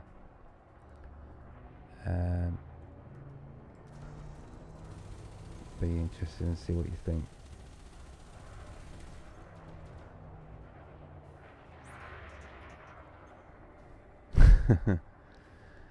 Just like the beta testers. Yeah. It's a weird way to beta test, isn't it? To put something straight into live. Like I say, I couldn't do that in my industry. And they just made everyone an instant beta tester. It wasn't even announced as a beta. It was just like, here it is. Yes, but I know the free content. Technically, it's not free, is it? My time is not free. And I'm sure yours is not either. So, it's not really free.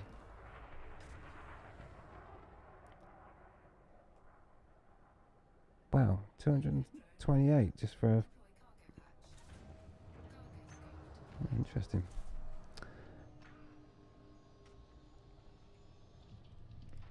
So you think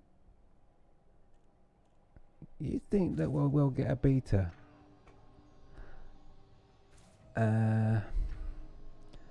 I don't know. I'm not so confident. I don't think they've got the resources to do a beta round. Because everyone's working on the main game. And everyone think, you know, oh yeah, but if the customer does the beta, then we don't need any staff, yeah? Well, you do. You need all the staff there to take the feedback from the beta and cope with that. And I don't think they've got the staff for it, so I think they just sort of made the decision, sod doing beta, let's just release it as is and roll with the punches. And that's kind of what they did, really. It's just not a very good PR way of doing things. And it may well be that they just thought, sod them. Sod all the players, we don't care. We'll release something that isn't ready, isn't tested, because we don't care, because they'll stay with us anyway. Kind of attitude sucks. But that's the only explanation I can give for why we got such a really bad release. Because they haven't got the resources and they don't care. And it's because, of course, the reason why I don't care about this particular code stream is because it's old. You know, 95% of the Frontier developers are working on a totally different version of this game right now. So what we're playing right now is old news. so it doesn't get the priority, doesn't get the attention. And the community managers are the ones that have to have the smiley faces and try and pretend that, you know, yeah, everything's fine, which has got to be a difficult job, to be honest. You know, just try and keep the players happy. Well, that's not an easy task when you put out releases that are going to make everyone very unhappy. But it's all about the marketing. You know, like I say, if they would have said to everyone, this release is going to be bad, there's going to be bugs, but, you know, stay with us, we're on the case, then they wouldn't have had all that backlash. And that's what frustrates me. It's their communication. They just need to get someone with some kahunas out there and just, you know, say it how it is, which is what I do.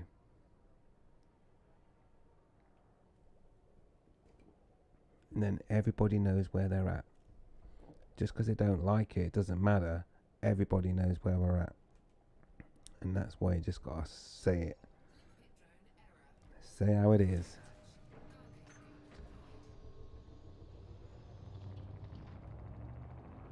And then everybody's on the same page. Alrighty. Another deadly crusader, which will become very quickly cannon fodder if he doesn't jet off into the distance. I'm going to chase after him.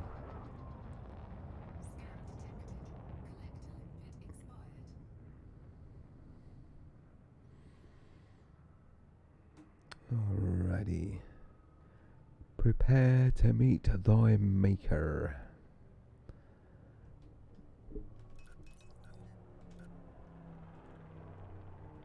Sneak in behind. Cheeky little boost. We'll go for the power plant. And unleash.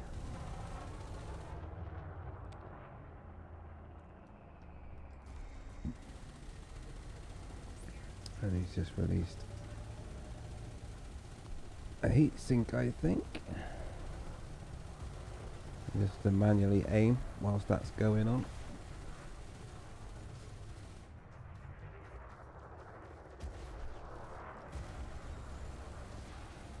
I'm not sure what that manoeuvre was, but that kind of finished him.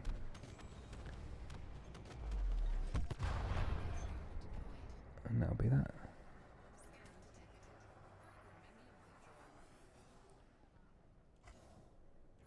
Oh, and Emulator Penguin, I don't know if you know, but yeah, doing what I'm doing now is a good way of earning arcs, blowing up ships, collecting resources, and then trading the resources up from, you know, like their lower levels up to the maximum arcs, you know, for that free content. Yeah. Free content takes time. Some call it grinding. But yeah, I mean, I'm just playing the game and I'm earning loads of arcs in a day. I could max out my weekly amount in a couple of hours doing what I'm doing right now. But to be honest, I really don't care about what arcs I've got in the bank, because if I see something in the store that I want, I'll buy it.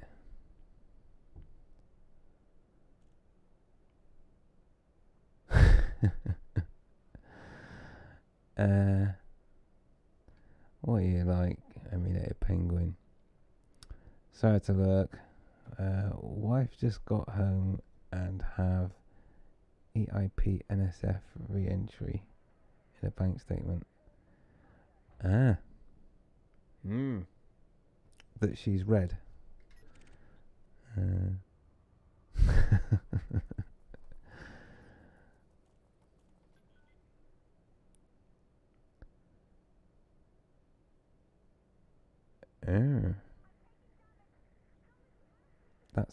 That's a few dollars there.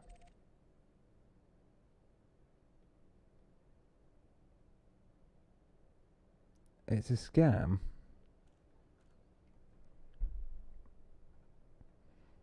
Holy crap. Well, if it's a known scam, hopefully the bank will resolve that one.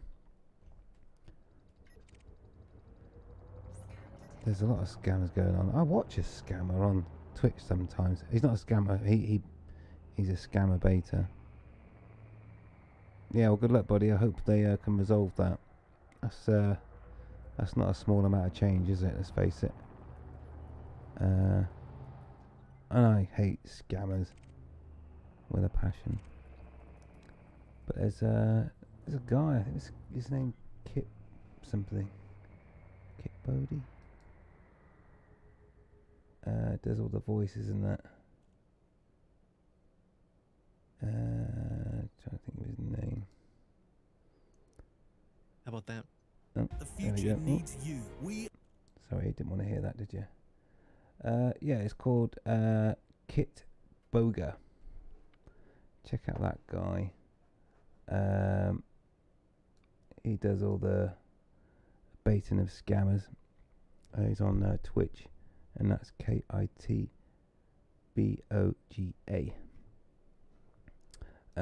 You might well know him. He does voice changing and all that sort of stuff. It's interesting to watch and to hear how frustrated the scammers get, because basically he just tries to waste their time, and he does, granny voices and all that sort of stuff. Even pretends to drive a car on the way to the store and all that good stuff. So anyway, yeah, just thought I'd share that with you in terms of scamming. It's nice to see the scammers getting their comeuppance. And ultimately what it is that scammers want you to, they'll say there's something wrong with your computer and you're an old vulnerable pensioner or something like that, and they'll say, oh, your computer's broken, well, we'll need to give you a refund, we need to give you a $300 refund. So then they get onto their computer, because these people don't realise that you shouldn't let people have access to your computer. They go to their bank account page, they edit the HTML, and instead of giving them a $300 refund, they accidentally give them $3,000 or something like that, which they haven't done at all. All they've done is edit the HTML, because these people don't know what they're doing, and it makes it look like their bank account has gone up by $3,000, and they say, right, what you need to do now is you need to go to a store and buy Google Play cards to the value of $2,700, so that you can pay us back because we've made a mistake. And these people go and do it, man. But anyway, this Kit Boga guy, yeah, it is kind of a form of money laundering, but it's not. They're actual proper scammers though. But what this guy does, I'll give you his name again. He's on Twitch, and you know what I'm talking about then. It's Kit Boga, KITBOGA. Check him out. And what he'll do is he'll get back home with the cards and get onto the computer, which they have access to, because obviously he gives it's not his machine, it's a virtual machine that he uses, obviously, because you wouldn't want to give these scammers real access to a machine, so he uses a virtual machine.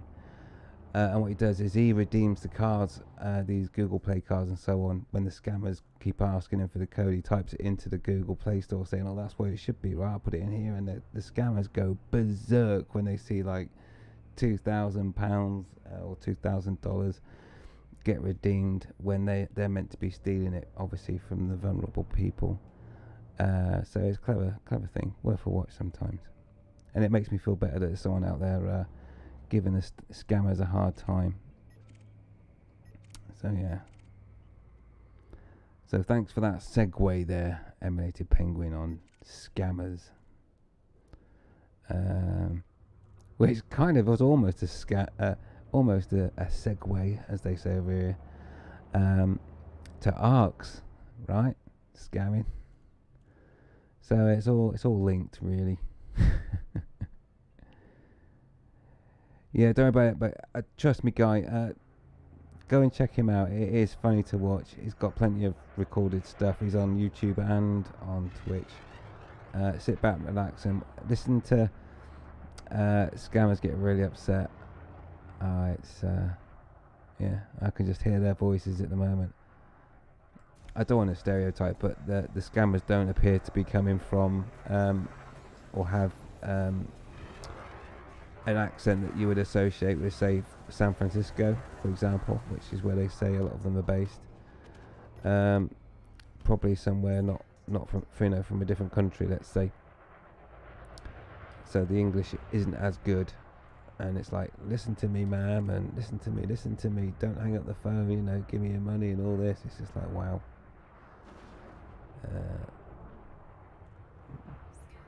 Where's he going?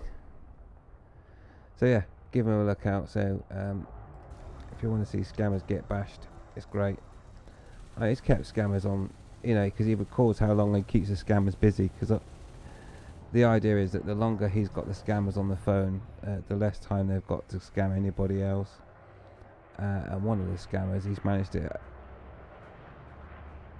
accrued something like 24 hours by saying, oh, I'll go to the store, get the cars, I'll call you in the morning, and he just keeps it going and going and going and going, and upsetting them and not hearing them properly, and these guys just get so upset on the phone, and you can hear them swearing and cussing, and so it's good.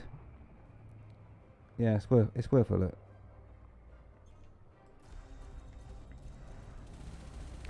Alrighty, so we're still just blowing up ships.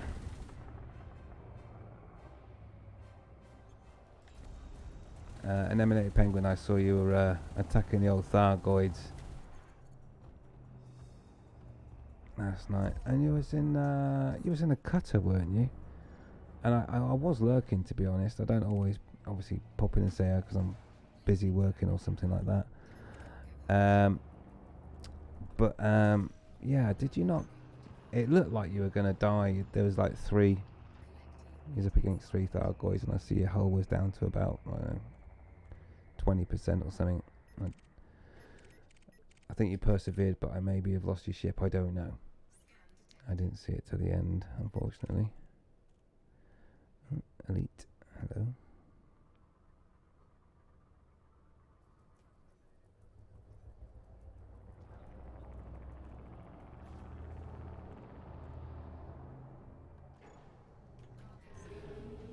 Well, we'll have some of that elite action.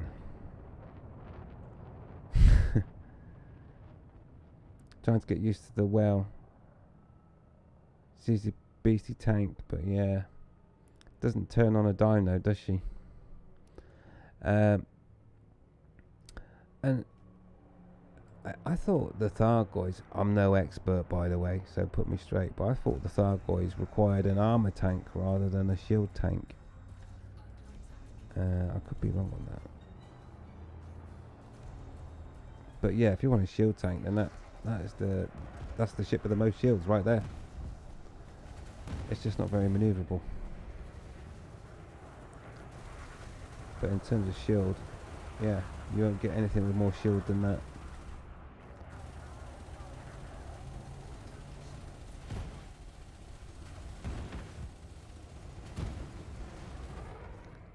And obviously the Crate Mark II seems to be the weapon of choice for the Thargoids. What's going on here? What have I got?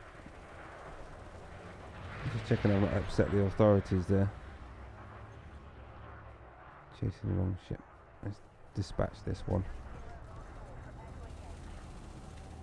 Not from this far out. Come on.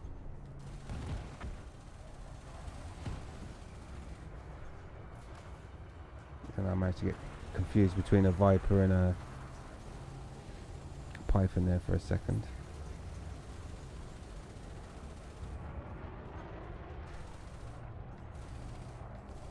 Oh, come on with this manual aiming. It's a Corvette, not a fighter. We should dispatch the rest of his crew very quickly. Although I could have done with a bit more power in the shells, but we'll be fine. Because I will melt them like butter.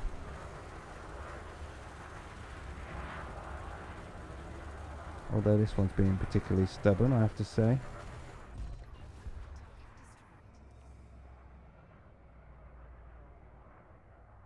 And obviously we'll collect the resources from these. I think he's decided to do a runner. Yeah. He's scared, and then there he goes. That happens. It's understandable. He was being chased by an absolute nutter. Right. Let's just pick up some of this resource that's floating around for free.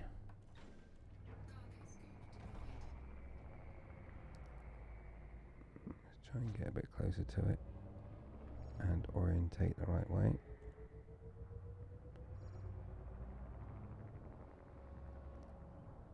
There we go. Less distance for the limpets to travel.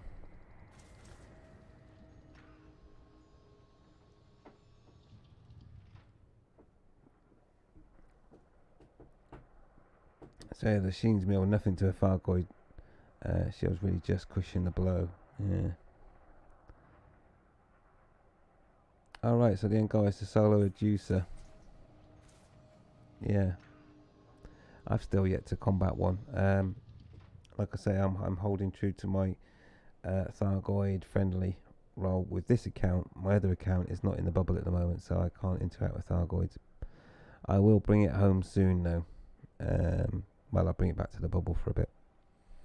Because there's engineers to unlock and stuff with my other account.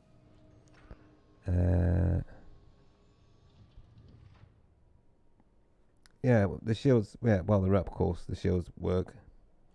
It's the swarm that cut through you. And they're the ones that you really need to get rid of. Cutter took 2 engagement swarm salvos like a champ. Much faith in it, just need to get used to it, yeah.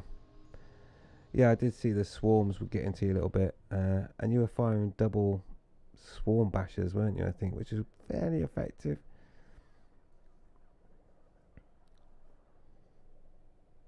And you have all the passive Thargoider. Yeah, but it's just with this account, I'm keeping my options open. You know, if good things come to those who have not attacked Thargoids, then this account's going to benefit from it. If it's the other, when I get to my other account and bring it back, then, you know, I'll be on the same page as you, obviously, as a avid Thargoid attacker.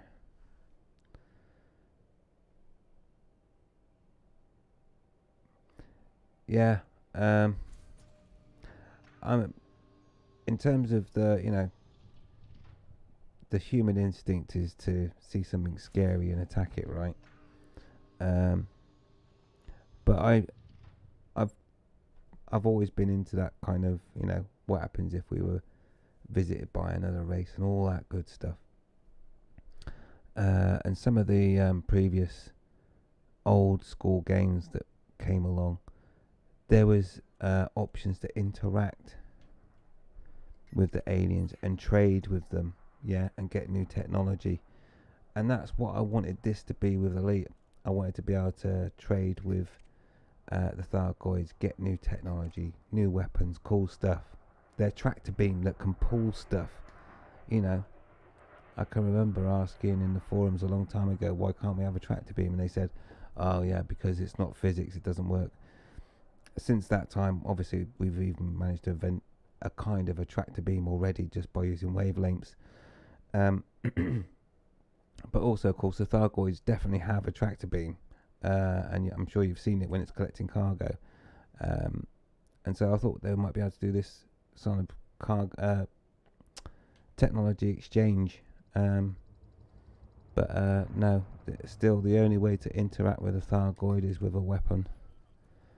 Or obviously to just drop cargo, which they pick up and then disappear. Which is what I've done with this particular account. My other account, though, I will be shooting Thargoids. But this one is staying true to what I hope will be a slightly more intelligent approach to Thargoids than just shooting at them. In terms of Elite and Frontier and what they've got plans for that story arc. It will be a shame if it's just a case of shoot. I would like to see some ways to interact with them better as well, but You know, we'll see.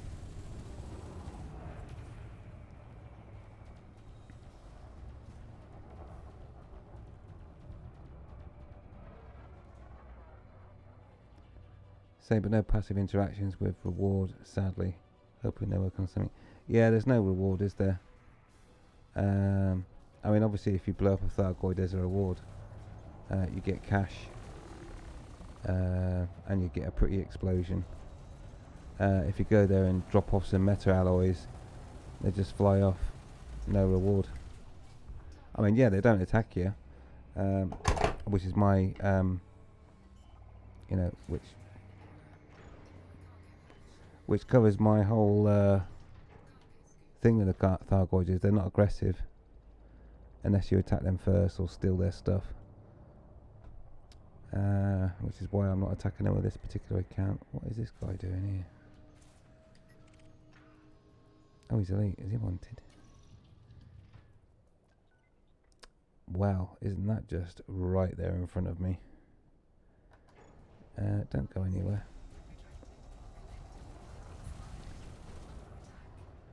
I think he just shot my collector limpet. Poor old Larry the limpet.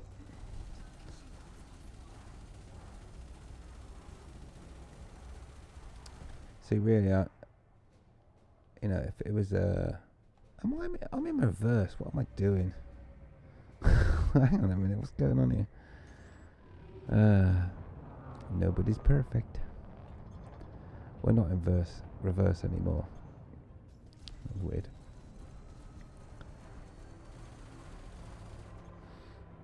So, yeah, let's just hope that they do something a little bit more clever than Thargoids and that. And of course, there's got to be other races. When's the Guardians going to turn up and ruin the show, right? Hey, Cal, yeah. Good old Nigel. Larry and Nigel the limpets.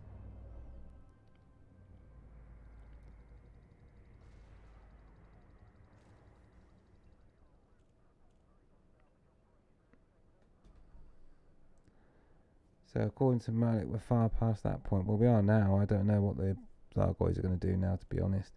And of course, there's that other one that's not been talked about recently. Is what looks like Palin has created a Thargoid hybrid ship. It looked like it to me. I can't remember which one it's called. The one that you're not meant to interact with. It just flies off from Palin's old base. It definitely looks like it's got a human cockpit on it. With the rest of it being a Thargoid, but in yellow.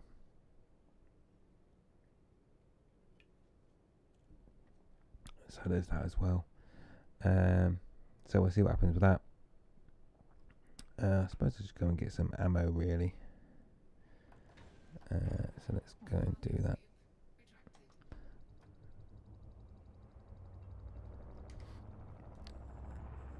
And I think we'll have a little check to see how much resource we have.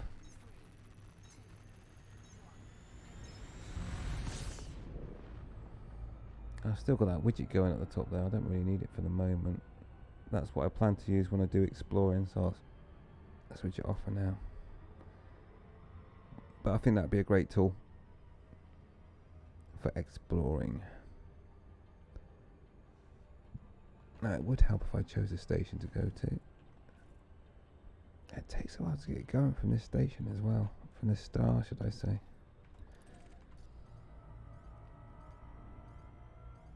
I'm on full throttle here, and it's slow going. Oh, we're off now.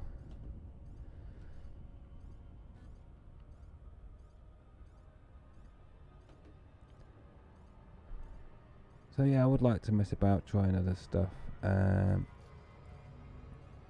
but you know, wiggle joystick and all that. We just need to get the Pew Pew done. 60%, 61%. Oh, there, go figure. It's still not in sync, is it? Which does mean 39%. That doesn't sound like 50%. That sounds better. 39%. So I just need to keep stabbing away at it, I guess.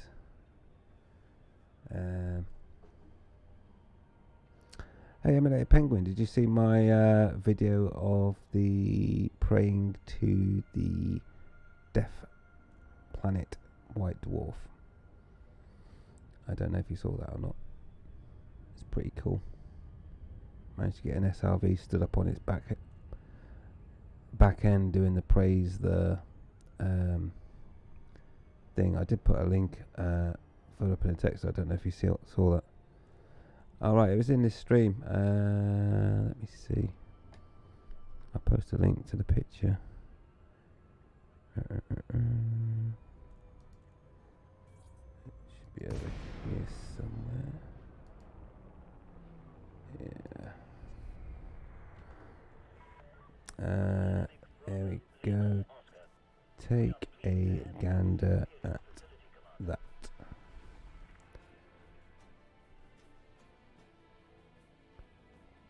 Yeah, I know you and the old Thargoids missed out on the old planet death there, but there is a neutron highway. You know, you can get to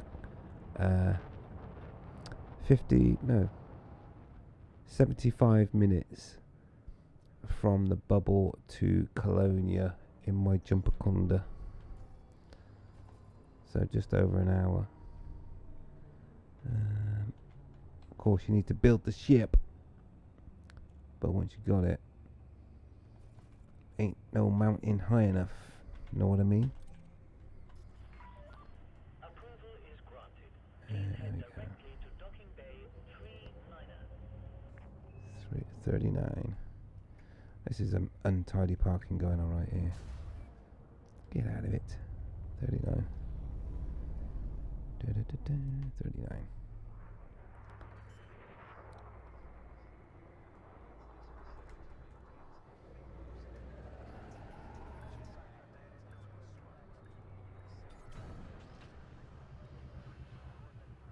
Yeah, nice wheelie. Yeah, that's the whole point. Praying to the sun, as they call it.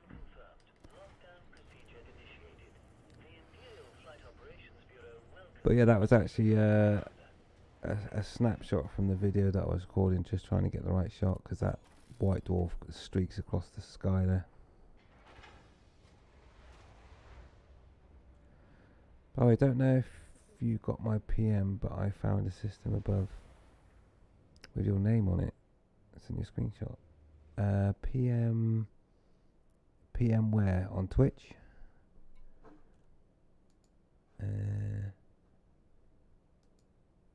I don't know where the PM went, but if you let me know where, I'll take a look. There's a few systems with my name on it. And not just this commander name as well, but my other alts that I have. Let's just go and collect my bounties. But yeah, it's great that you on Discord. Oh, okay, cool. I've not looked on there for a little bit, but I can soon fire that up.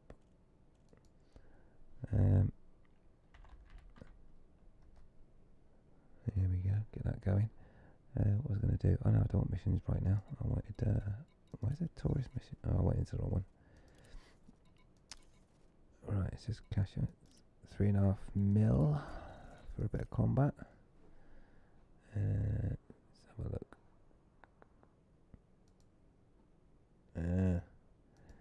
Let's have a look. HR2024A2. Discovered by Bloody Nutter. Found it. Yeah. Come and whack it up on the screen that you sent me. Hang on.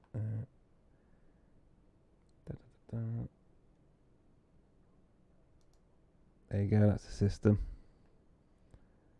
And who's this guy here? Who's this Bloody Nutter? High metal content. But yeah, no, I'm kind of I've got a few tags all over the place. Yeah, it is a small galaxy. But for example, I can show you a few systems like that. If I go to right, the system that has the station, I think this one's it. So this is near Sagittarius A.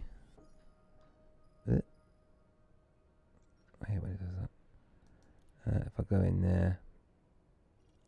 So it just so happens they put a station around the planet that I had mapped. So yeah, I've been there. Just trying to think where else. Yeah, and on the codex, if we go into the codex. Yeah, I do get about a bit. Oh, and I'll show you one that you'll go mental for, actually. I will show you one that you'll go mental for. Not this one, probably. But I'll show you something in a minute. Astronomical, I want. So in the core, we have the supermassive black hole. Yeah. Reported by Bloody Nutter. So I just happened to be in the area when they did that, and so yeah, my name got put up against Sajay. But there's that as well.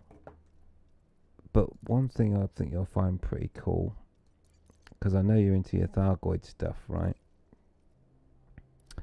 Is if I just go into the normal galaxy map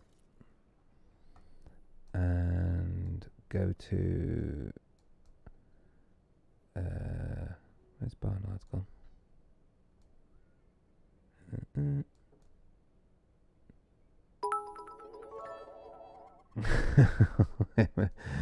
Thanks for the bits, dude. You're crazy. I much appreciate those. Thank you. Right, if I go to Barnard's Loop, I'll show you something that you'll like. You'll be like, oh, what?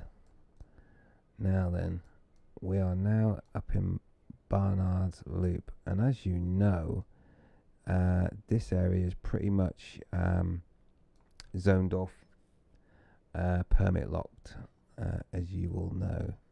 But what if I told you that I went through here before they permit locked the system? That's right, I've got access to system maps that you cannot see because they're permit locked.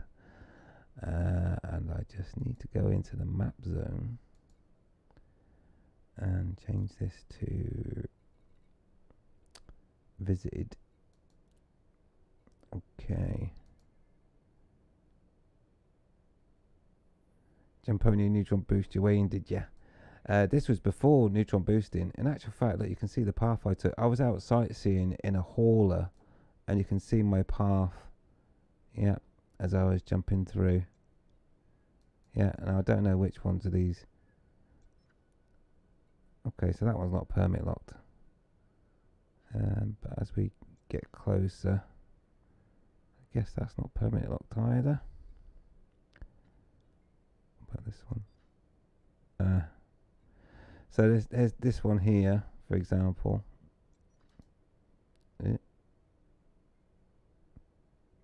My mouse is giving me a bit of grief for some reason. So starting with this system. Now what it was, I was taking pictures. The reason why I was out is I was taking pictures of this nebula. It's absolutely fantastic, by the way. But now, this one here, for example. Yeah, I've been here, but it requires a permit. But guess what? I can see inside. Yeah. And you can see that I discovered it as well. And also, what I'm miffed about is, since they changed it, yeah, exactly, mental. I found what I believe to be the planet with the highest gravity, but I can't confirm it because I can't get back in the system. It's not that one. So why the permit lock? Well, this is where the Thargoids are meant to be coming from, isn't it? But I came through here before, I guess, technically the Thargoids did. So I got through and came and mapped these places before, like in the early days of the game, before they decided to lock out this entire area for the Thargoids. So that's not the system either. All these are permit locked that you're looking at now. And I was kind of hoping that maybe you would see like a Thargoid base appear. Let's see, what's this one? Let's see what's inside this one. Not a lot to show there either. Oh, why did I just go and press that button? That's a bit annoying. Press the wrong key there. That's alright. I think I know whereabouts, which side it is. But like I say, yeah, I'm pretty... I found a planet that's going to have a lot of gravity. Let's go back to the map view. And I think it might be on this side. Let's try... And that one's not permit locked, so it won't be that one. That one is. Try that one. Ah, there it is. That's the one I was looking for. So yeah, I found this. But I can't get any more details on it because it's permit locked. But it's got an Earth mass of 16 Earth masses, so it's a pretty big boy. But I can't give you much more detail than that. But it is an ice world, so it won't be as heavy as a metal, but definitely worth a land on, right? But yeah.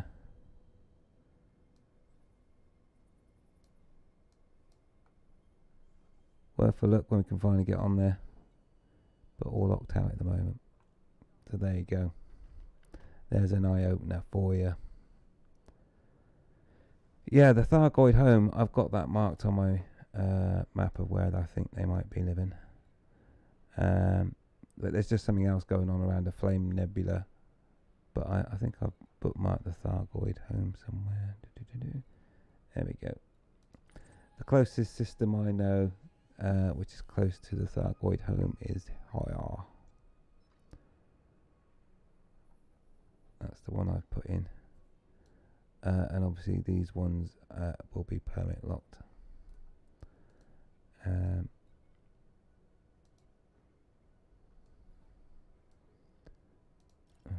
one. Yeah.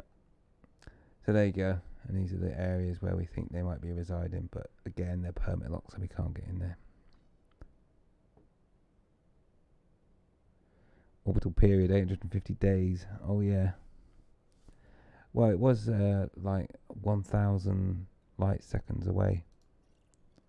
Or light minutes, whatever unit it is, away from that. So, yeah, damn. That's one big orbit, right? And funny you should find that system.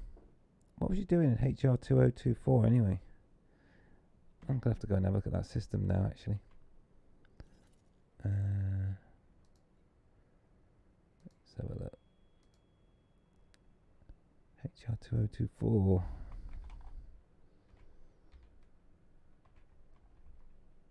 I've just typed 3024. That's what will work. Slight adjustment there.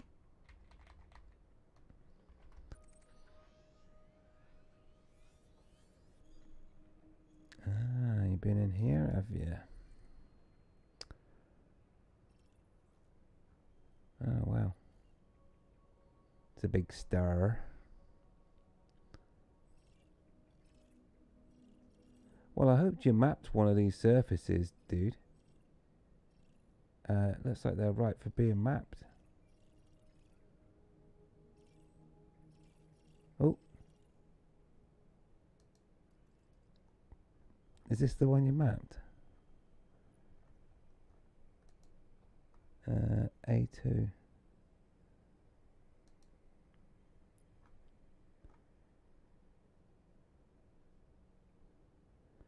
Alright, okay, you were just scouting around.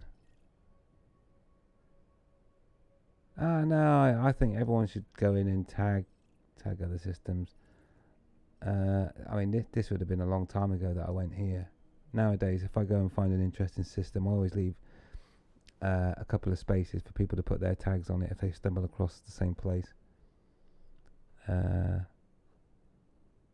think it's I think maybe I did completely tag a system at some point, but now I kind of just leave it open, just tag a few items and let someone else put their stamp there as well. If it's going to be a really cool system that a lot of people will want to go and see, a bit like Beagle Point. That's what I think anyway. Alrighty, where are we?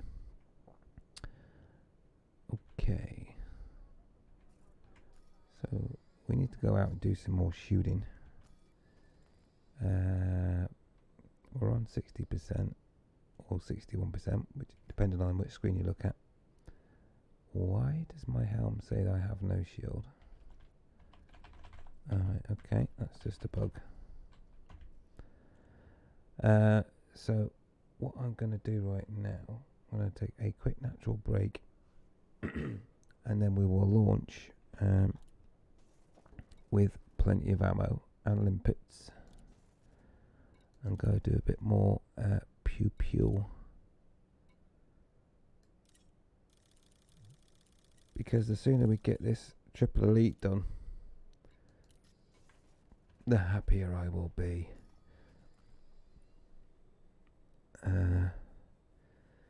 Not long to go. Deadly is the last rank of combat, and by my reckoning I've probably got about another 20 hours gameplay. So that's what we've got left to do. But yeah, I'm going to take a quick natural break. Feel free to stick around if you so wish, but you don't have to, of course. And there are plenty of other good people out there streaming. Boy, oh boy, it's getting warm as well. So yeah, I'm going to take a quick natural break, and I'll be back soon. And many thanks for tuning in. Many thanks again for the credits there. Emulated Penguin, much appreciated indeed. You're a top fella. Yeah, no worries, buddy. I am just going to take a quick break, and I'll be back. Cal, nice one. Thanks again for your interactions, and of course everyone that ever comes and views my boring streams. Much appreciated for your company. And I'll be back in a bit. Alright, so take a chill, enjoy your dinner if you're going to have one, and see you in a bit. Au revoir.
And we're back. And thanks for sticking around. Much appreciated. So yeah, we're going to head back out and do a bit more Pew Pew, but I do enjoy the company, and what's worth mentioning is that I will be doing a lot more once I've got this Triple Elite out the way. We'll be doing a lot more exploration, and there are so many things that I want to do, and one of those will be black hole hunting, and also showing you what the galaxy looks like, not when you go to the very edges of the galaxy, and I'll show you what I mean in a minute. Let's just get out of here. Ooh.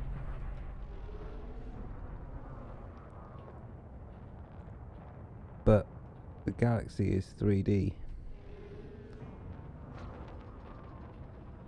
so not only can you go to the fringes of the galaxy, but you can go to the very height or the very top of the galaxy, if you think of it in that way, according to the galactic plane, or the very depths. So what we'll do is we'll just set ourselves up auto cruise, which is a great streaming tool, back to the compromised nav beacon. And that do the work whilst we go back to the galaxy map. And so yeah, the galaxy is huge, right? And you can see I've got loads of bookmarks all over the place of interesting places. Like this particular bookmark here is for the tallest the tallest nebula in our galaxy, which is this one here. And when you're up this high, we are now looking, is that 2,527 light years just up from the galactic plane. Looking at this nebula in a system with some nice planets that you can land on, and you basically get the full view of the nebula and then the galaxy, and the view is stunning from up here. And of course you can get a lot higher. Just check we are on realistic mode.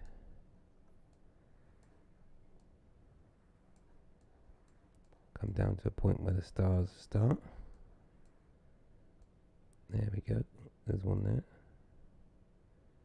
So that system there, for example,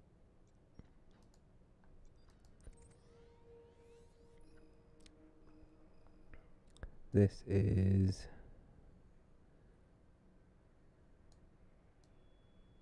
2,655 light years up. I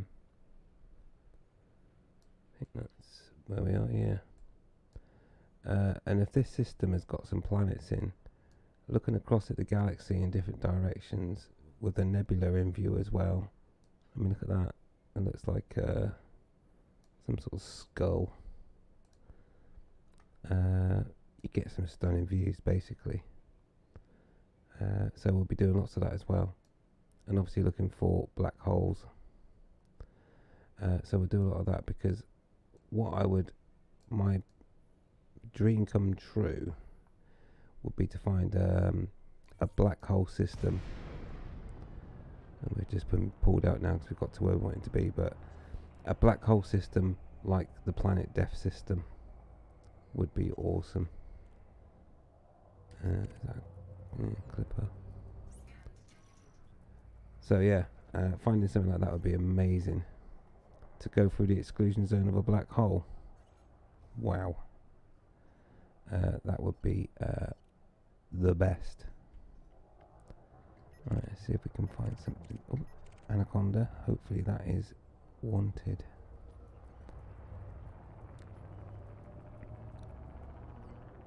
And it is. Fantastic. Let's go get him.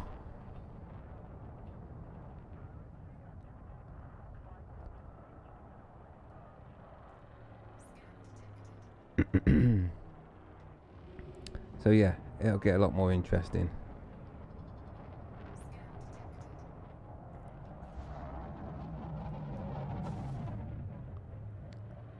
Just saying hello. Nutter style.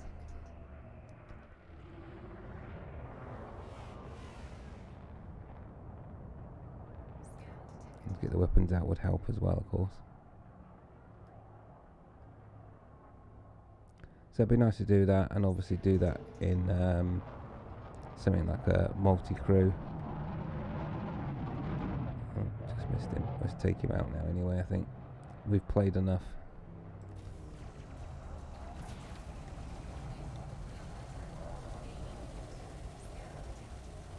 So lots of fun to be had, and interesting, and obviously the thought of the unknown will be awesome.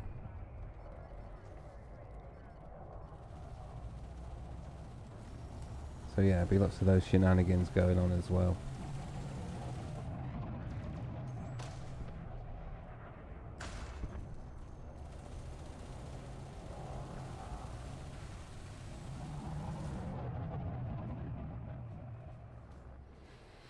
So yeah, just need to do this triple elite, get it out of the way.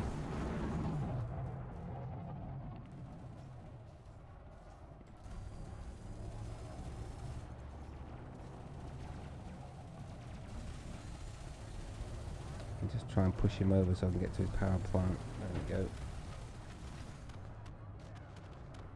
That'll be it.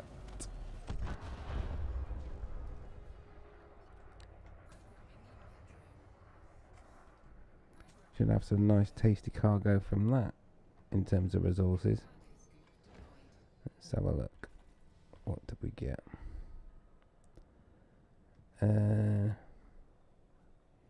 Not massively great stuff. Protolite alloys, we'll take them.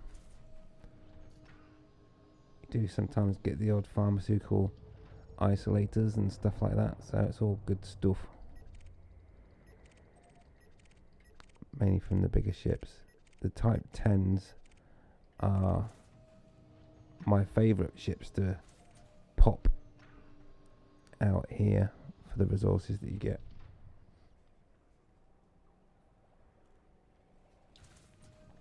So yeah, they're definitely worth having. And like I say, you can trade those up. Alrighty.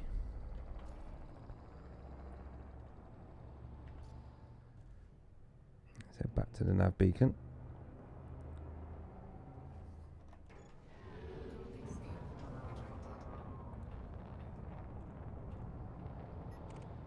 See what the delights we can find. Oh, elite. We'll take that. Limpet's getting in the way. And he's wanted. Good stuff. Let's go and get him.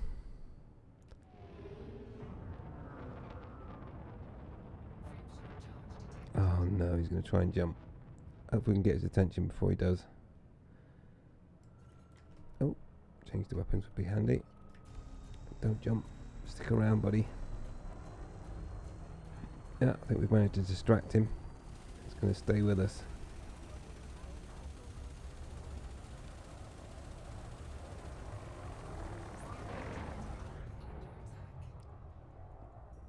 Good stuff.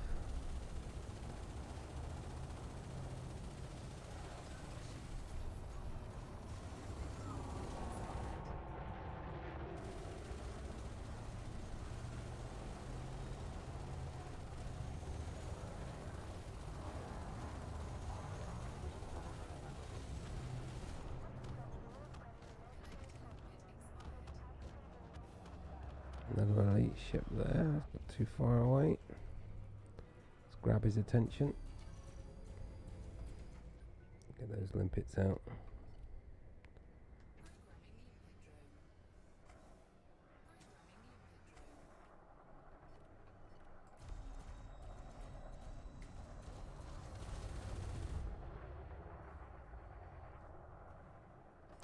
Drop the cargo hatch.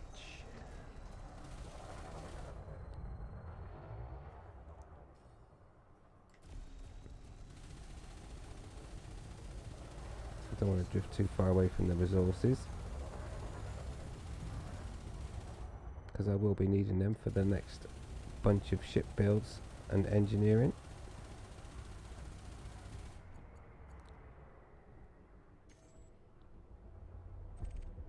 Target destroyed.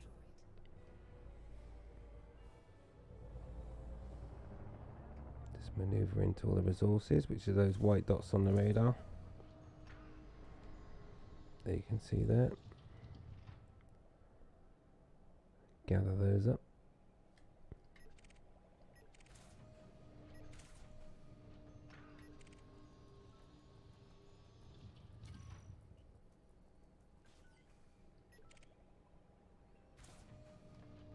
Two elite sidewinders on the go.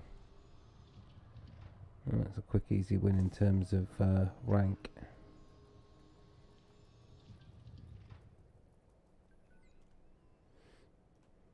And I think we'll take this lot first. Cargo scoop retracted. Cockpit drone error. Deploy cargo hatch. Cargo scoop retracted.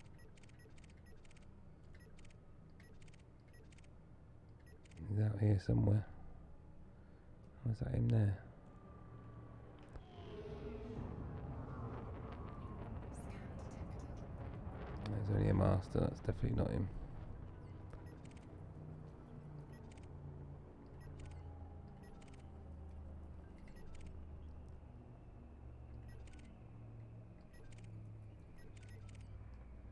Oh, not much of a choice. I'll go for this deadly viper. Take longer to kill because of their shape, and they tend to do the joust maneuver a lot. Yeah, sure, people salute them. Wanted even.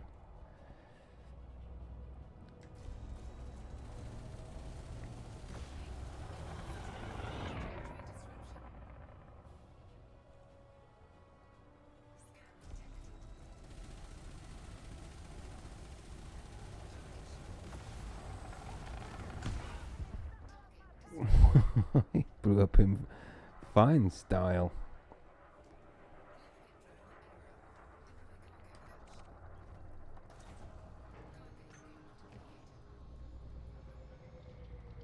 Oh, he's wanted. Come here. Thank you.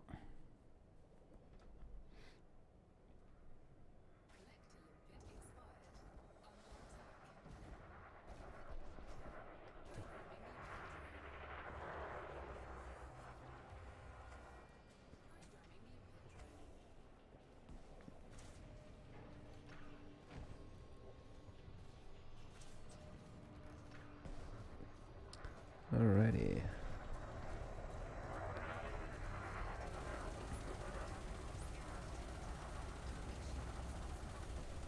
Oh, he shot me on limpet then.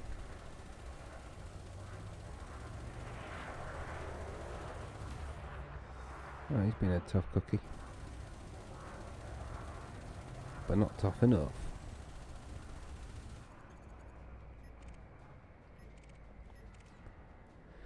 And we've got a courier. He'll like to joust a lot as well.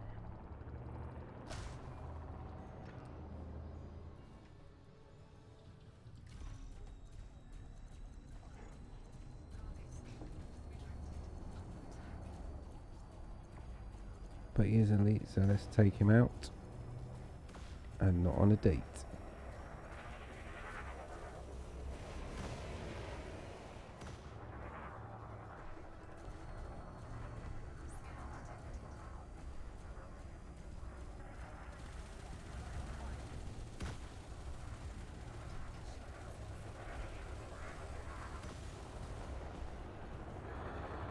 If we can get him killed in 2 passes, that'd be good. He really shouldn't have flew away from me there. That'll be in 1 pass. I'll take that.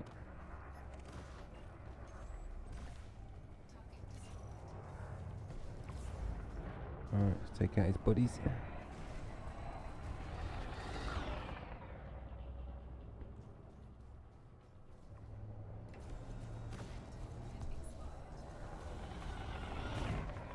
so worried about resources at the moment. It's best to collect them from the bigger ships, so we'll just take these out just for rank alone.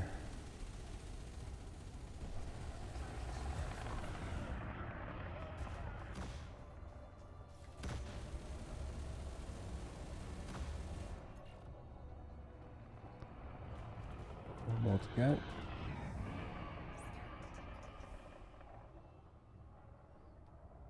If I could get a fleet of Type 10s now, that would be pretty cool. To destroy, obviously.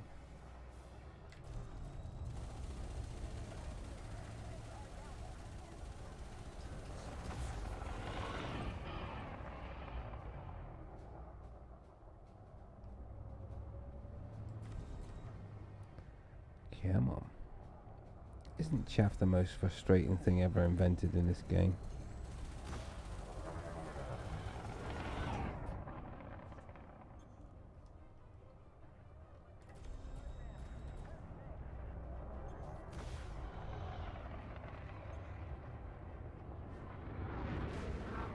Oh. Who's that guy? It was him that hit me then, but I don't think it was now. Looked like a gunship. There's a gunship flying around with half a shields somewhere. I'm sure it wouldn't have been that, had I? Yes, this is the guy that I think, yeah, we had a little altercation with. Let's chase after him and finish him off.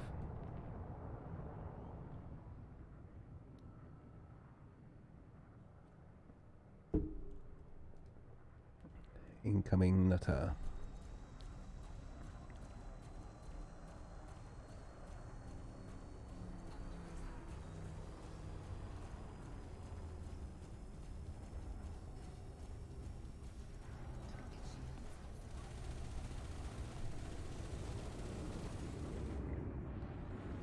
Give him the old 1-2.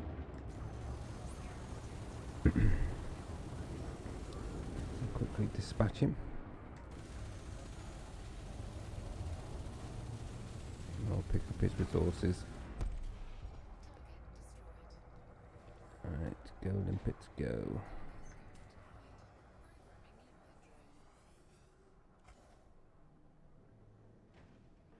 And we take a little rest.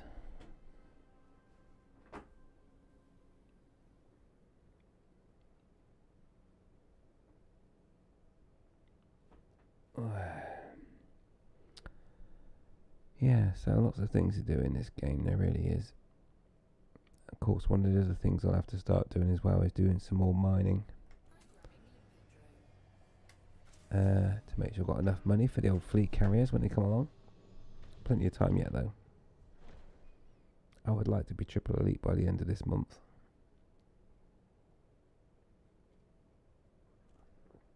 I'd like to say by the end of this week, but I don't think I'll manage that. I just don't have the time to play. We are at 61%. And by my calculations, I think you can, at a relaxed pace, do about 2% an hour. And I've got 39% to go. Let's call it 40. So that's 20 hours gameplay, which I don't think I will have time to sort out this week, as I have a day job.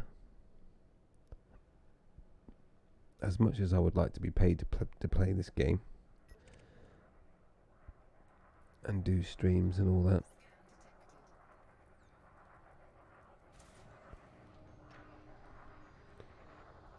so I'll have to get a winning lottery ticket, I guess.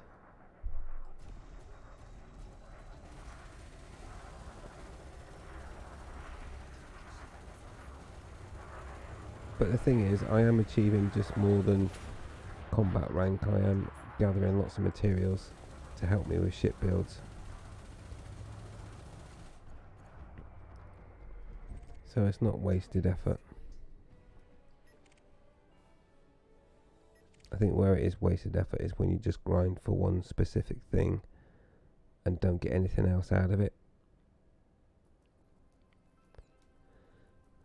So what I'm getting here is, obviously I'm getting combat rank. I'm getting resources.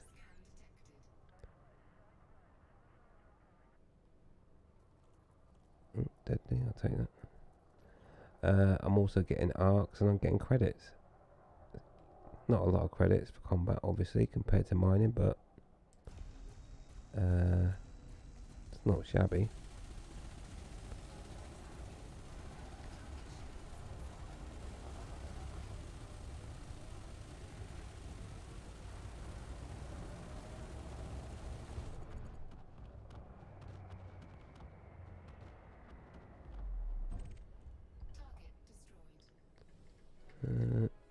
Nothing else out here.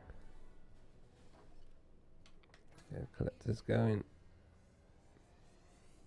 Just mop up a few resources and then we'll go back to the nav beacon, I think.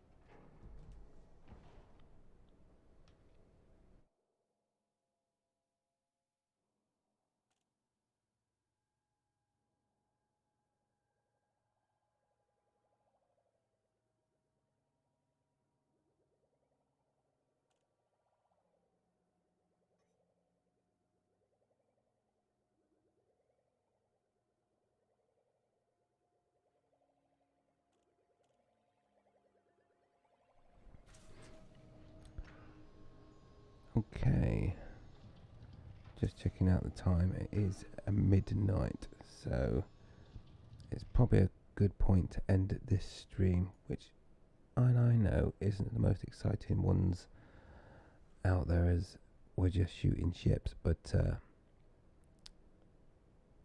things will be a bit different soon. Just need to get this triple elite out of the way. So I'll call the stream here, and we'll catch you on the next one. So until then, au revoir, fly safe, keep it shiny side up, and see you on the next one.